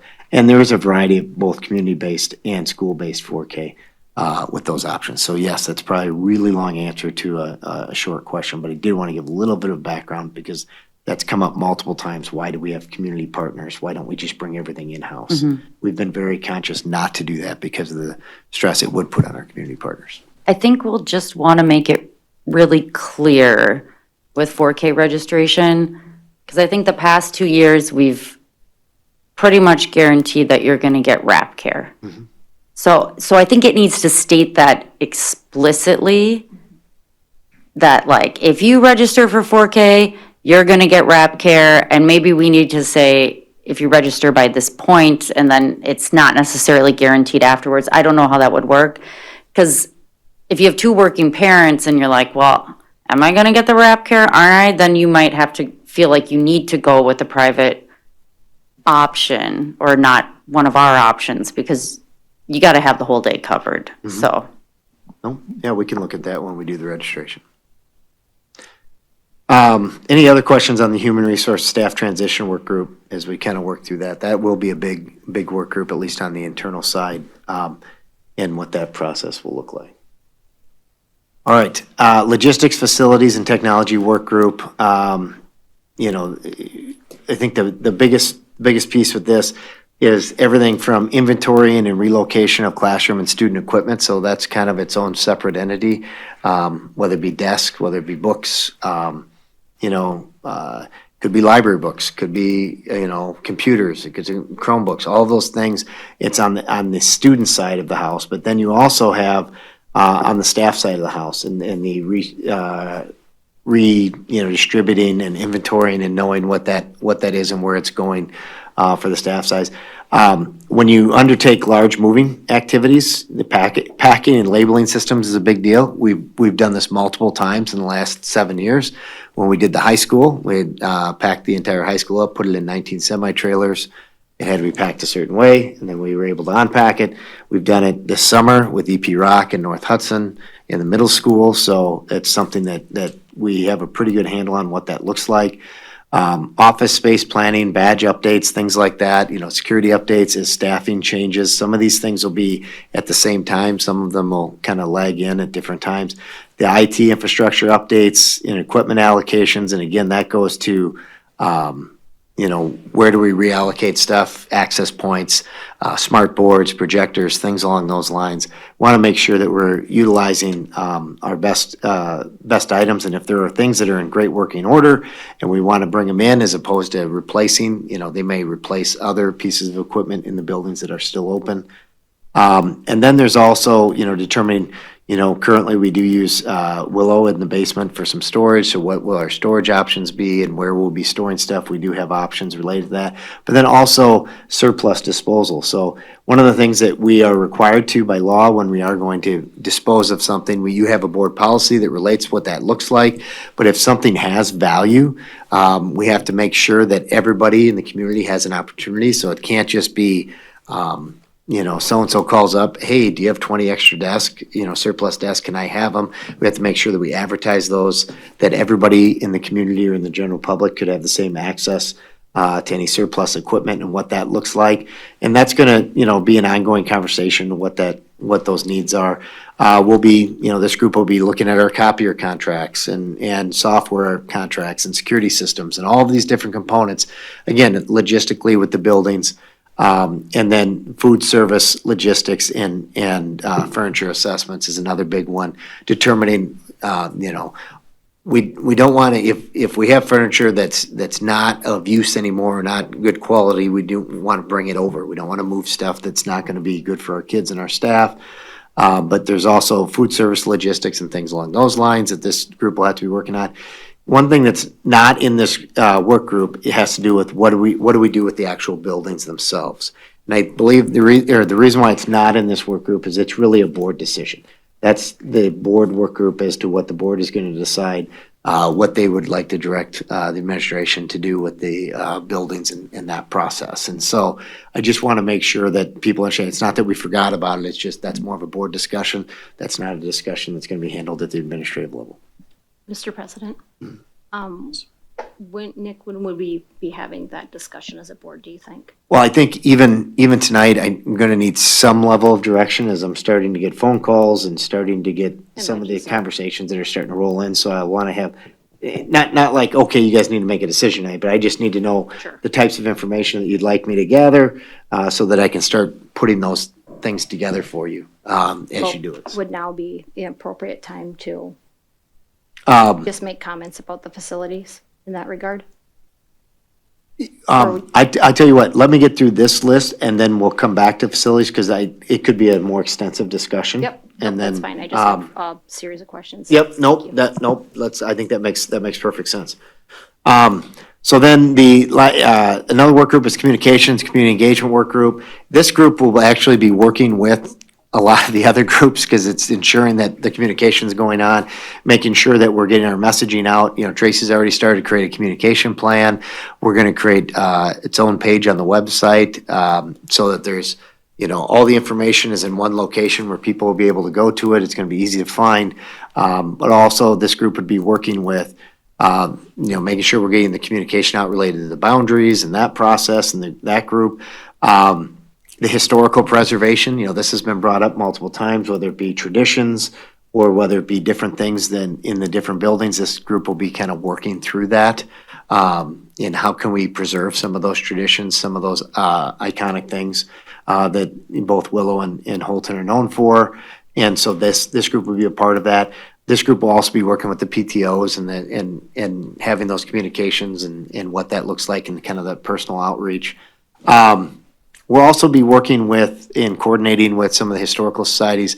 It's not uncommon for us as we find certain things or as things come up as we dig into different places in the district and all of a sudden, before you know it, we have diplomas from 1905 or whatever it is. And so we work with the Hudson Historical Society, things like that, to make sure that we have a place for them. We don't want them just disposed of and things like that. So we'll be working with the different groups in the area to make sure that if there's some opportunities for them to have some of the artifacts that we can work through that. And then, the recruitment messaging, district-wide student opportunity profiles. This is something, that we're going to make sure that we get out there, that people understand this is what the district has to offer. This is what the profile is of our district, and it's still very, very strong. As we talked about, still the top-ranked district in the county, one of the top in the state, one of the top in the entire metro area. And so continuing to make sure that we're putting out that information and getting that information and coordinating that as well. So everything community or communication related, it's going to really be working out of that work group. Yeah. Mr. President? Yep. Nick, you were just talking about the preservation of the school, so I think now would be a good time for me to just bring up just a couple ideas that I've been kind of milling over. Yep. I know it's really hard when we start talking about repair mode, but it's kind of the mode that I'm already in, and I know the board kind of has to be. But as far as the community, for healing, grief processing, looking forward to like positive activities, I can't stress enough. would be really great. And so I was kind of thinking, it's hard to think about again, like other people listening might be like, oh my goodness, but looking at really preserving the traditions and the things that people really love about those schools and finding a way to incorporate them into the other 4 schools is what I'm looking to focus on. So what I'd like to propose, or I don't know, I'm just gonna throw this at the wall, as Brian would have said there.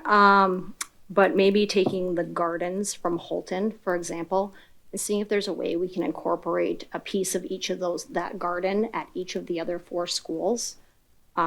I'd like to see something for special education kids at all those 4 schools that would incorporate the garden and outdoor learning experience along with all the other kids that, you know, everyone says Holton's super amazing for their outdoor spaces and their outdoor classrooms. I think other schools are pretty jealous of that, and it would be really incredible to put something like that. And we certainly have the space, at least at Rivercrest and EP Rock, to put an outdoor learning space, maybe make it so we can make it like a path or even butterfly gardens or something around there that students that we can maybe incorporate like community to come in and help.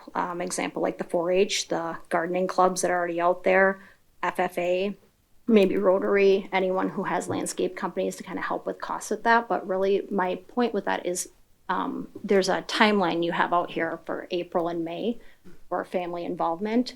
I can't think of a better way than families, once the boundaries are all set, to go, this is my school, let's get our hands dirty, let's meet our new neighbors, let's meet our new friends and help put these gardens in, help make this just a really cool space for our kids. And with that, we could really do something really cool, like I was mentioning, with the special education kids to be able to go through there as well, because I know there's always equipment struggles and outdoor struggles with those kids, that might be a really just a nice piece for mental health. And then, you know, for some weird reason, if any buildings are demolished, maybe we can repurpose bricks or something to use for walking paths or other types of materials to make benches at those schools.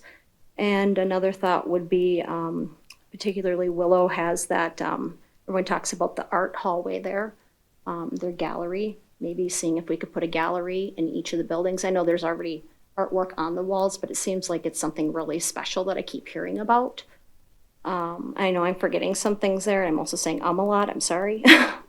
The other thing was the Holton Bazaar. It sounds like it's a pretty special thing. Maybe we could turn something into like the Hudson Bazaar, and it gets hosted at the high school, and so people have something to look forward to for, you know, future years, and they actually get to be in those buildings and utilize that space. I just some ideas that I wanted to throw out there.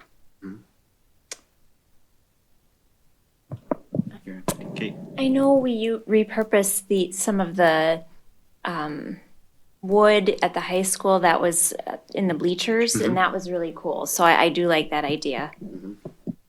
I was just gonna say the same thing. I appreciate that. And I know that you had mentioned that a while back about kind of respecting and bringing in the different traditions. And I was gonna say something else and I totally forgot. It flew away, so maybe it'll boomerang back. I think the principals and the PTO groups of all the schools, that would be a really fantastic way for them to collaborate and kind of get the ball rolling and going, what can we use? What do we want to see as those traditions preserved? And how can we incorporate them into the other buildings? Like, Especially too with our landscaping things we're doing in the spring. I know Shannon knows I like to gripe about the internal courtyard at North Hudson. That would be a prime area for, or behind EP Rock in the on the track side there.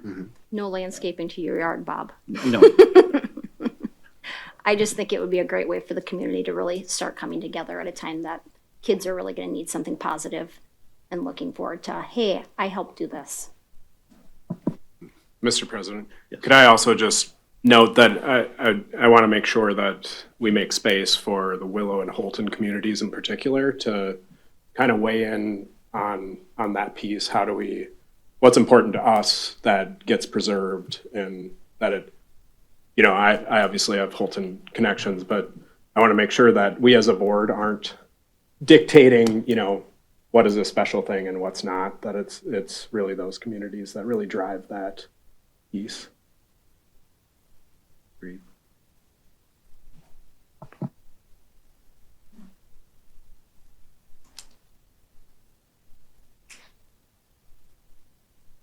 Okay.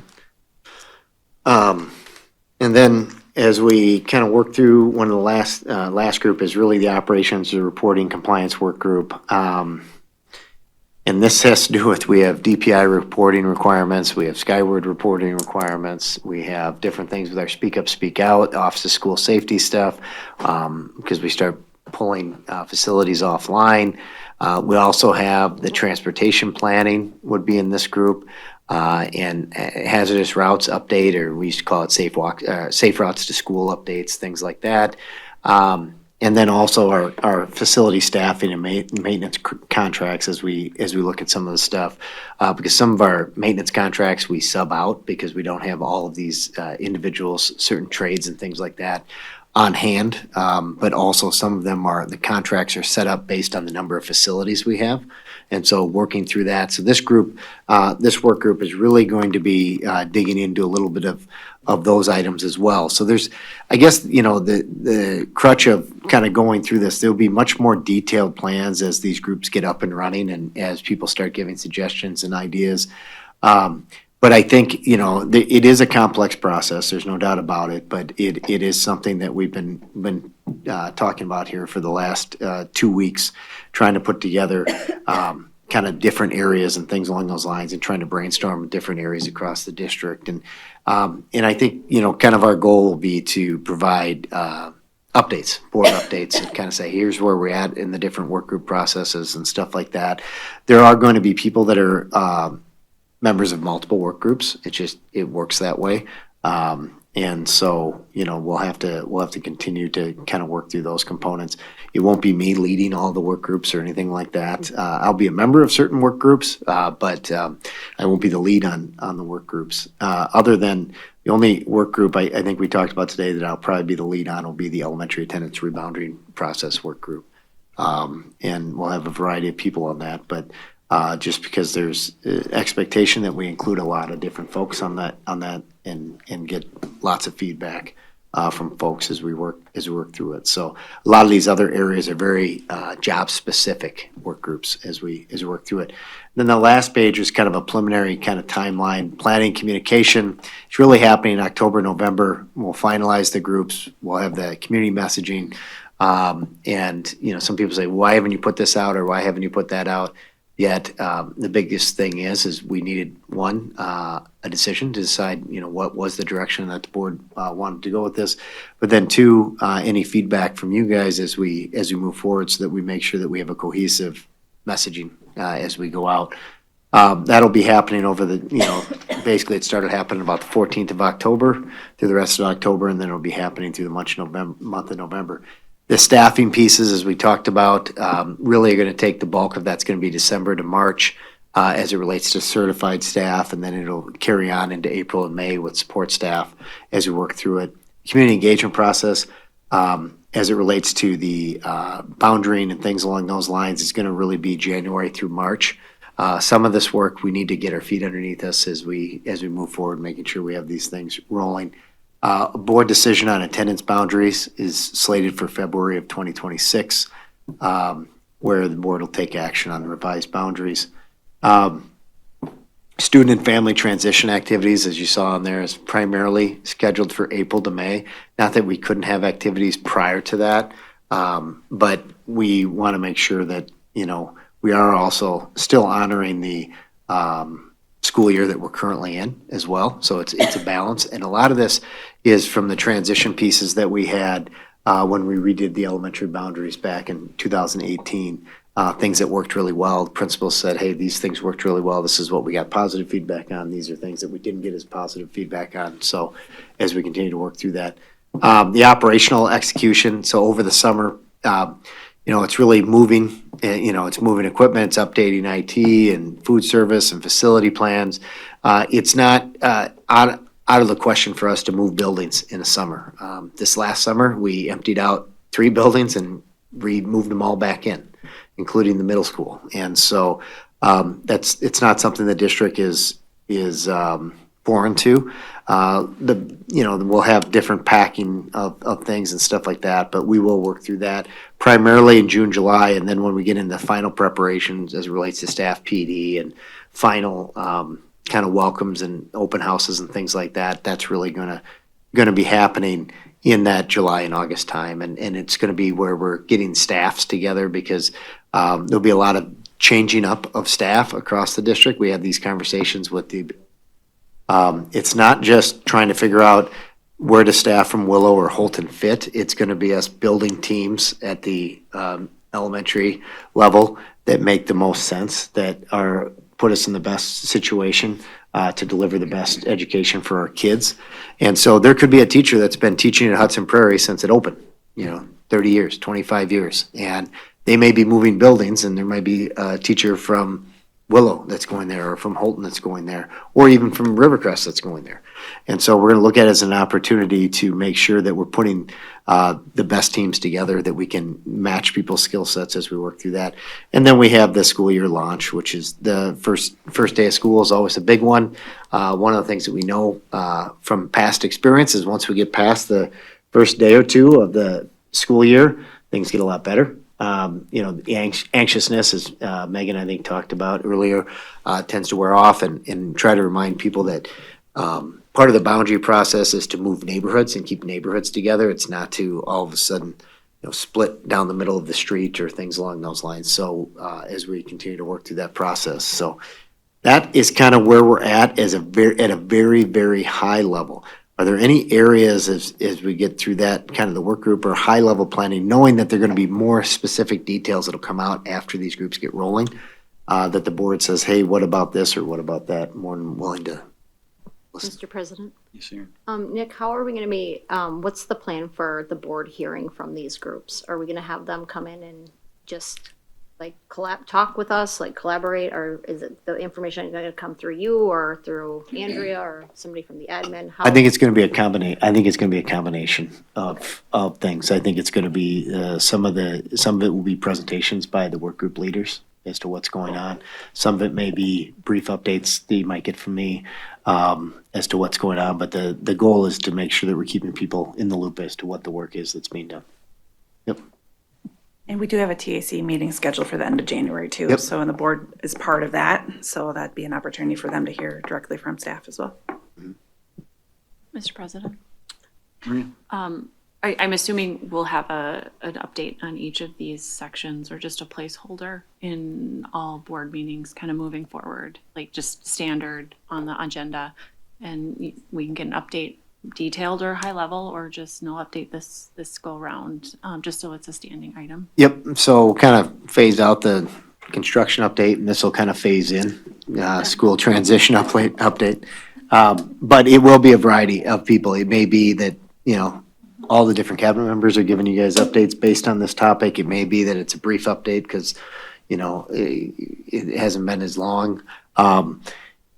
A lot of it's just going to depend on how quickly things are moving. I would anticipate that as we start getting into December, in January, there'll be more frequent updates. Right now, here in November, just trying to get things off the ground, there's not going to be as much to report in November, but I would anticipate starting to see more robust reports coming in December. And I think we're in agreement about work sessions and any meetings that have anything related to consolidation would be televised, and if they can stream it. Yep. Well, Yeah, I'm really sorry about that. I don't, we had the same issue happen 2 weeks ago, and we're gonna have to figure out what's going on. Why all of a sudden it's kicking out at about the 45-minute mark, so.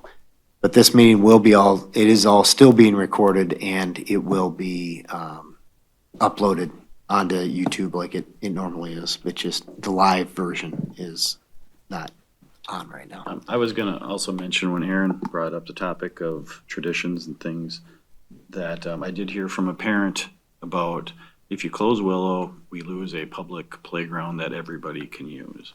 And I did mention this to Nick, make sure we own the cinder lot. If we close Willow, or when we close Willow, the playground equipment is ADA compatible and is new. We do have some things, we could use some of that to make Prairie ADA compatible. But if we could finally do something with cinder lot, move equipment there, make it a nice park, and cede it over to the city to maintain, I think that would be a good idea. And if there's something, again, we can do in the Holton area, similar, I think we should entertain that. Okay, yeah, absolutely. And we do own the cinder lot, right? That is correct. It is. Yes, we do That seems own to it. be confusing going way back. It could get a new Many name, decades, so. like Willow River Park. One thing, and just when we have the community feedback sessions, on reboundarying, it'd be great to get those dates set as early as possible for people. Yep, we are hoping to get those dates set. Next Monday, we meet with the consultants. That's when they're coming to town to meet with developers and municipalities and things along those lines, or the ones that could meet on that date, and then they'll do virtuals with the others, but they are gonna be in town.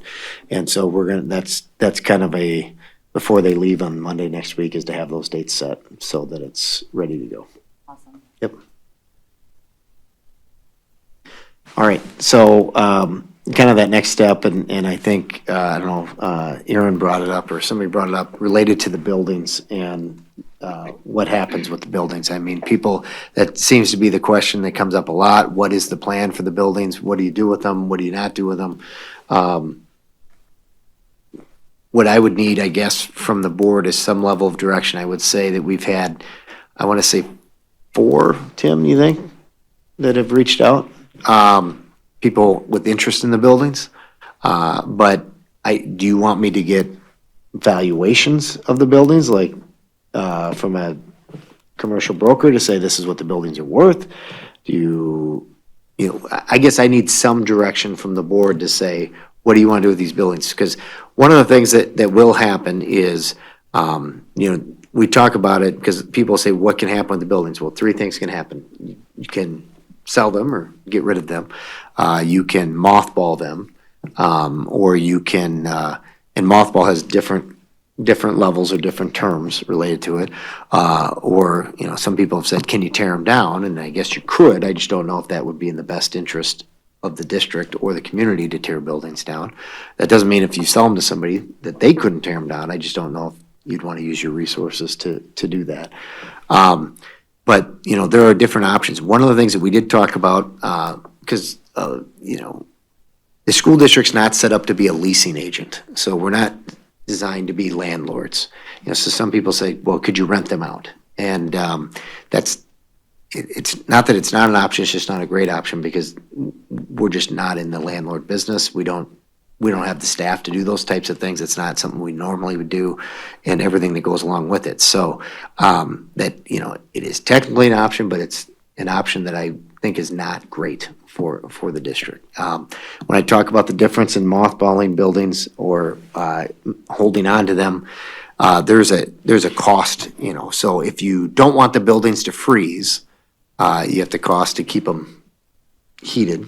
And in the summer, you even have to keep, not necessarily air conditioning on, but you got to keep air moving through the buildings so that they don't start to get stale and stagnant and moldy and things like that. If you do decide that you want a full, what they call mothball, which is you're going to let them get cold, all the way frozen in the winter, and then, heat up in the summer, that involves us draining the systems and things like that. It can be very, very hard on buildings. Buildings are designed to be used, not sitting. Not that people don't mothball their lake houses and things like that and stuff, but big buildings, it becomes more challenging.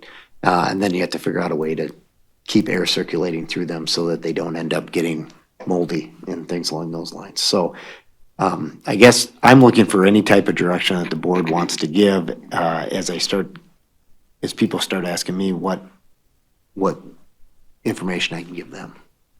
Mr. President? Aaron?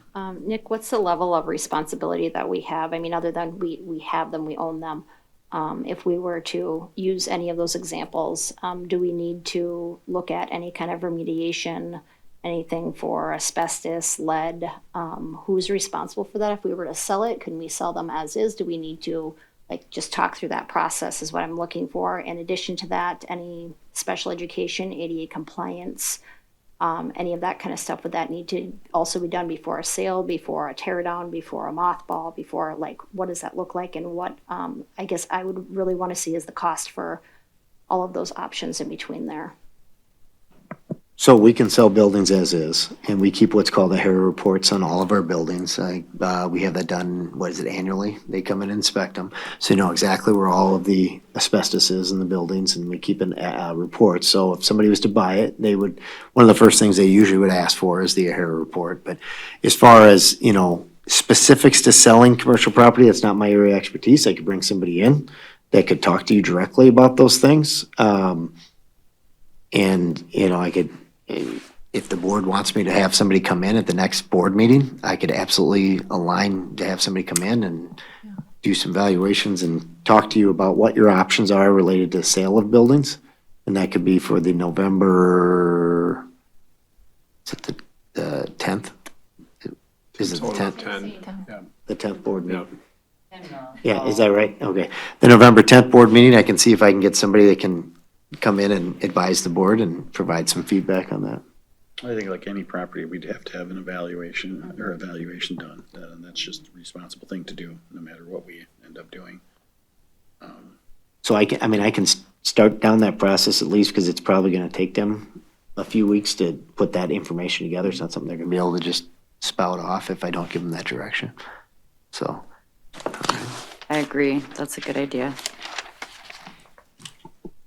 Nick, if possible from them, I'd like to understand their thoughts on kind of the process for selling as well. You know, from their experience, have they sold school buildings in other school districts, and what does that look like for those communities?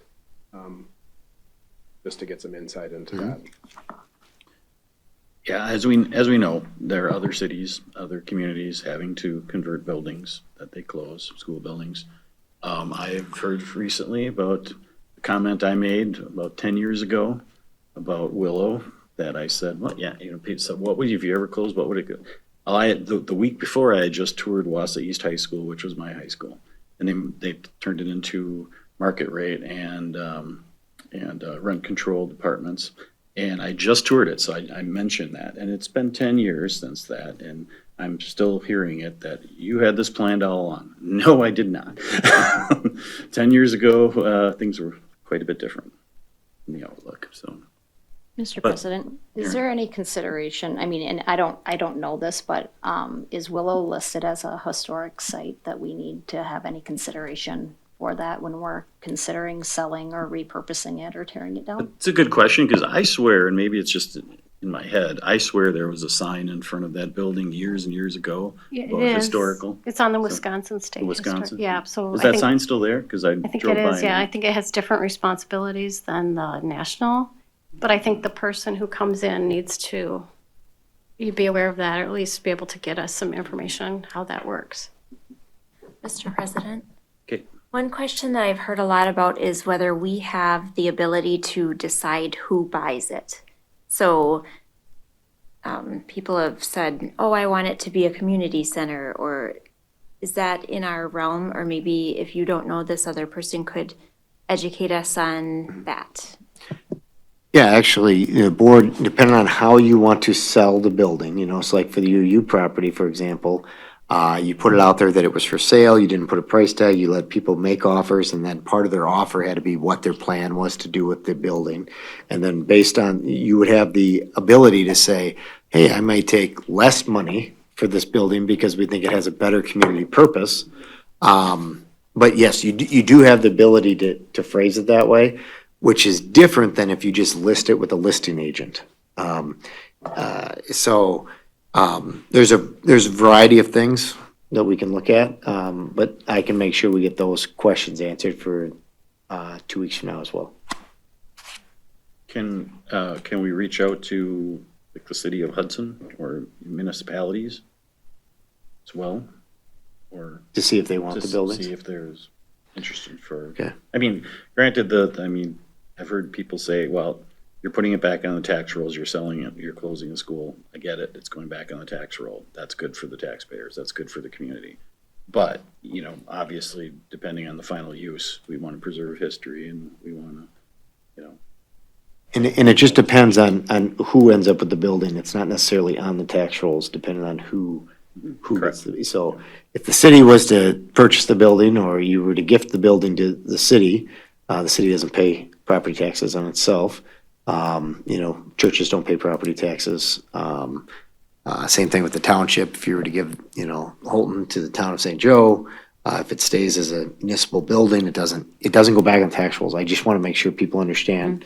And there are pros and cons. I'm not saying one or the other. I just want to make sure people understand that certain entities pay property taxes and others don't. I think the county too. I mean, the fact that we don't have a real senior center in our county is, not blaming the county board for it, it's just a bummer. And I think, thanks for sharing, Nick, that we don't have to just take the highest price. I think, to me, moving forward with whatever would be the best for the community is something that is really important to me, so. Brian? Yeah, and I think piggybacking on that, understanding, if a foundation emerged and we could gift the building to the said foundation because they had a mission to do something for the community.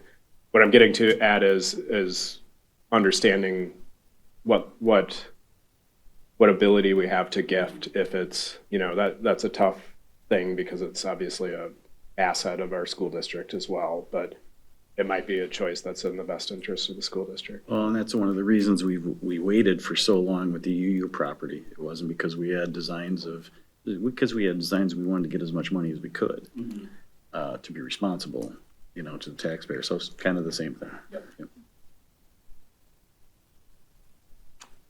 Any other pieces of information or things building wise that you want me to be ready to bring either people back to or get answers to for your November 10th board meeting?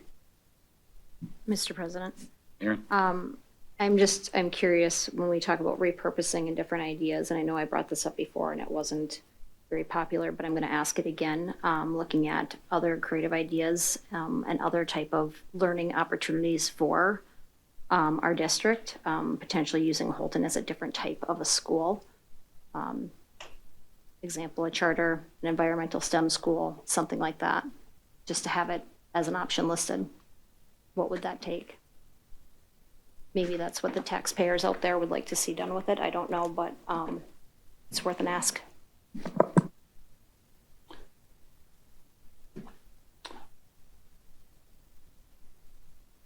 One of the things we're hearing most is that we're damaging neighborhood school communities. So if we entertain something like that, it would, again, having a charter does not save our revenue issues, but it also goes against the neighborhood school for those that are saying we're losing a neighborhood school, but now we're getting some type of other opportunity, but it's open to the entire district. And that, I think we talked about busing issues with that as well. I'm not, I'm just saying that these are some of the challenges. We did talk about these, in our meetings. I think Bonnie Stegman spoke about her experience in Ashland, opening a charter. So just things to consider. I was really just looking at it more from a standpoint of retaining as many families as we can and offering other learning opportunities within our own district. Anytime that we have the opportunity to grow in education, I think is a positive. We continuously have people moving over here from Minnesota, and everybody learns different ways. We all know that. And I think our schools have done a very good job catering to that. I just think that there are some other districts that are doing really well with charter STEM schools, Renaissance academies, all those kinds of things. I just think could be a real asset to Hudson to try to retain that. Mr. President, what would be your suggestion to have presented to the board?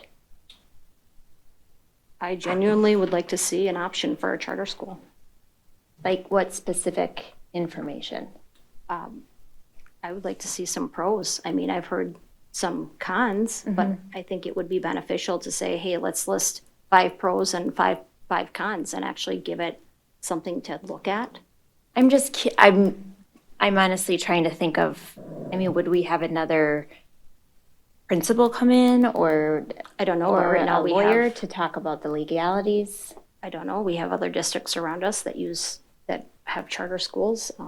Allen on Wasby, they've got 2 charter schools right in River Falls. I think we could maybe contact some of our neighbors and just see how they successfully do this, maybe find out what challenges they have with them. That's all I'm proposing, is just saying like, I just would like to explore that with equal amount of pros and equal amount of cons, instead of like, here's just a list of negatives, because there are always positives and there's always going to be negatives. So it'd just be nice to see, can we get a comparison? Is that something that we even want to entertain? And whether we do it right now or in the future, or it's like, you know what, we talked about it, we don't want to do it 5 years down the line. It's like, hey, remember that idea from how long ago? Maybe we need to do that. Don't know. We start growing as a district, population starts increasing. People, like I said, keep moving. It's always a draw to a district when you have more learning opportunities. And Hudson's really been a champion, in my opinion, when it comes to that, with having our own virtual charter school that we already have here, and all the opportunities that we have through the high school. I think it would be nice at the grade school level to see that grow as well. Mr. President? Oh, sorry, Kate. I was just gonna say, Aaron, like pros and cons, but do you think you need to know about process, like what's required, how it happens? Do you know what I mean? Because I think there's a long process in creating a charter school. There's probably all these legal. It can be, but it doesn't have to be either. It just depends on what type of, there is a school available. It's not like we're inventing something totally from the ground up. We do have some curriculum to follow. We have standards, student handbooks, all that stuff that's easily altered. I think AI, ChatGPT could do a great job helping out, making that stuff pretty quick these days. Mr. President? Ms. Maria. So I think what might be helpful from an information standpoint is one, what's the cost to start a charter school? What's the potential revenue stream for a charter school? What's the timeline to create a charter school? What does it take to take a curriculum not created by AI? Like, we need a curriculum. We need teachers, we need staff. What's the staffing need? And then if we did this at either one of the buildings, what are the costs to renovating those buildings, to making sure that they meet the needs that are existent, that way they have those addressed. So I think if this is a thing that we want to put on the table for consideration, then let's put some hard numbers behind it and have a thorough conversation. Yep, and I would say that, you know, the maintenance costs of those buildings certainly has to be part of that equation. Because a lot of people seem to forget that there's still needs with those buildings no matter what they do. Yep, and also potential enrollment and how enrollment works, as well as potential student source, knowing that you cannot enroll from across Minnesota into Wisconsin schools and vice versa. So what is our pool of students to come into a charter school? A very hard look at those numbers to say, what are the realities for any type of charter school to come in here? Mr. President? Megan? I don't mean, well, I'm just gonna be, this sounds like a lot of work to look into while there's a lot of other work. So is this something that the board wants to do? I mean, I'm just trying to say, is this a lot of research that's gonna take a lot of time to try to figure out what would the cost be? How do we create the curriculum? What's the timeline versus here are the laws, and bring someone in from River Falls to explain how they did it? I'm trying to be cognizant of the amount of work that's happening, and if there isn't interest from the board at large in spending a lot of time, if this is something that's not, I don't know. Do you know what I'm trying to say? I feel like there's so much on everyone's plate right now, and if there's not genuine interest in spending a lot of time on this and money trying to figure this out versus less of a deep dive, to answer the question. Couple of things. Oh, go ahead. I was really just going for, I mean, we talked about selling, mothballing, repurposing, tearing down. I haven't heard anybody else say anything about repurposing. So it's just an idea to repurpose what we already have.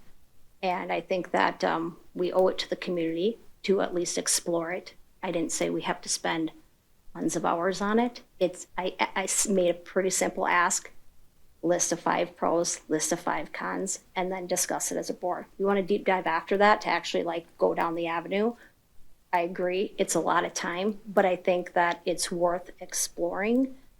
I haven't heard any other ideas. You got some other ideas? I'd love to hear them. On repurposing, I President? mean, that's one of the questions that we're supposed to be answering.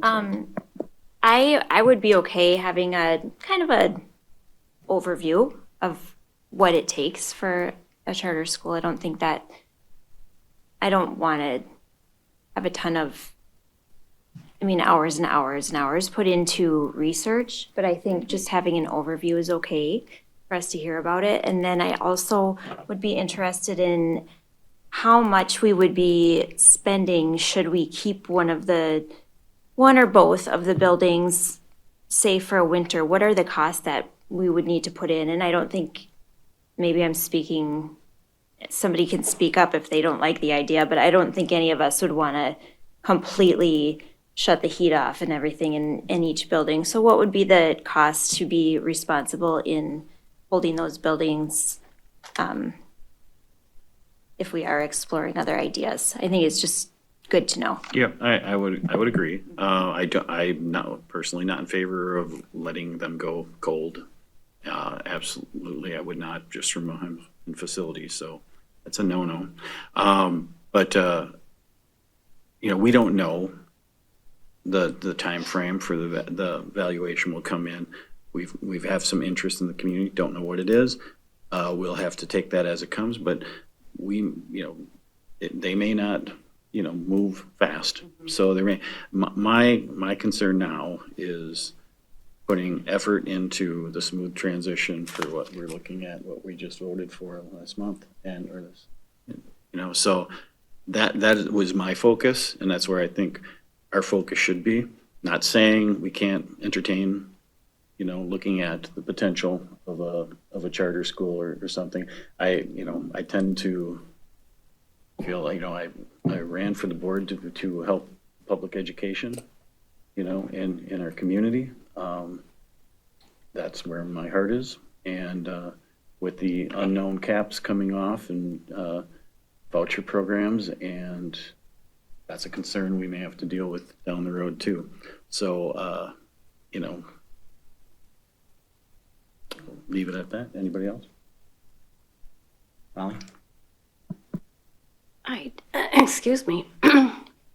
I feel like, we talked about this last month in the work session, and Bonnie gave us some information about how it would work, and it feels a little bit like we're bringing this up again. And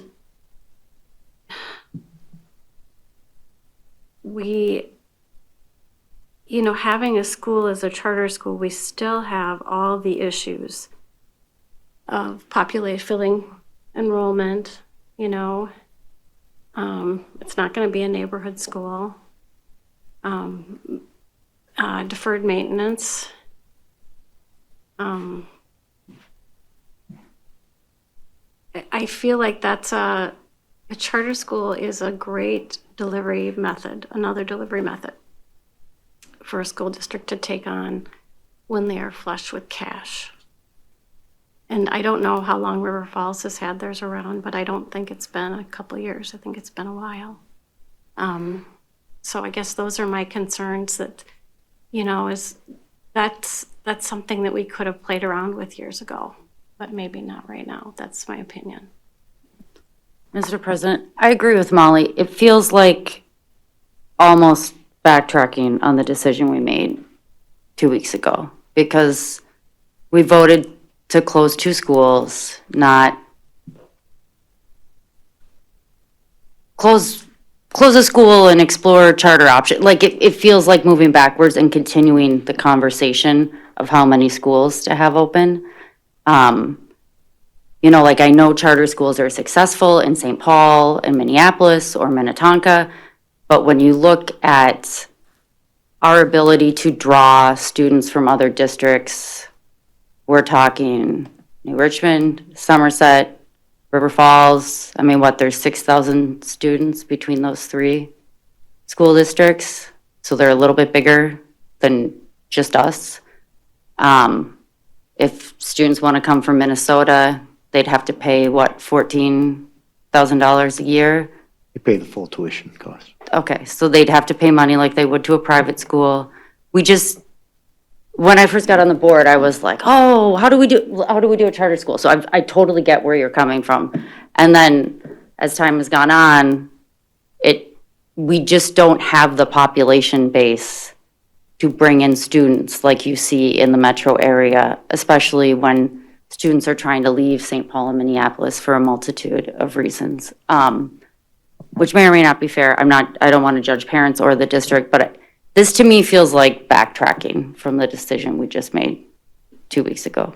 Mr. President, all I simply asked for was a list of pros and cons. Okay. I don't know that we need to sit and debate this right now. I think the only thing that I've heard that everyone is in unanimous agreement about is that nobody wants to mothball the building.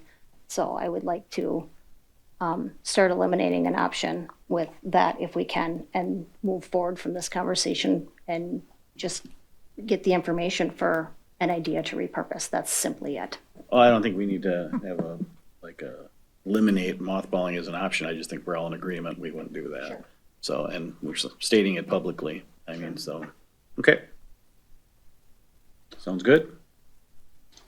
Nobody has anything else? I would accept a motion to move into closed session. Mr. President, Kate? the board will entertain a motion to convene in closed session pursuant to Wisconsin Statute 19.85, Parent 1, Parent F, to consider financial, medical, social, or personal histories or disciplinary data of specific persons, preliminary consideration of specific personnel problems, or the investigation of charges against specific persons, which, if discussed in public, would likely to have a substantial adverse effect upon the reputation of any person referred to in such histories or data, or involved in such problems or investigations related to student issues. Thank you, Kate. Second. Second from Megan, excuse me, it's getting late.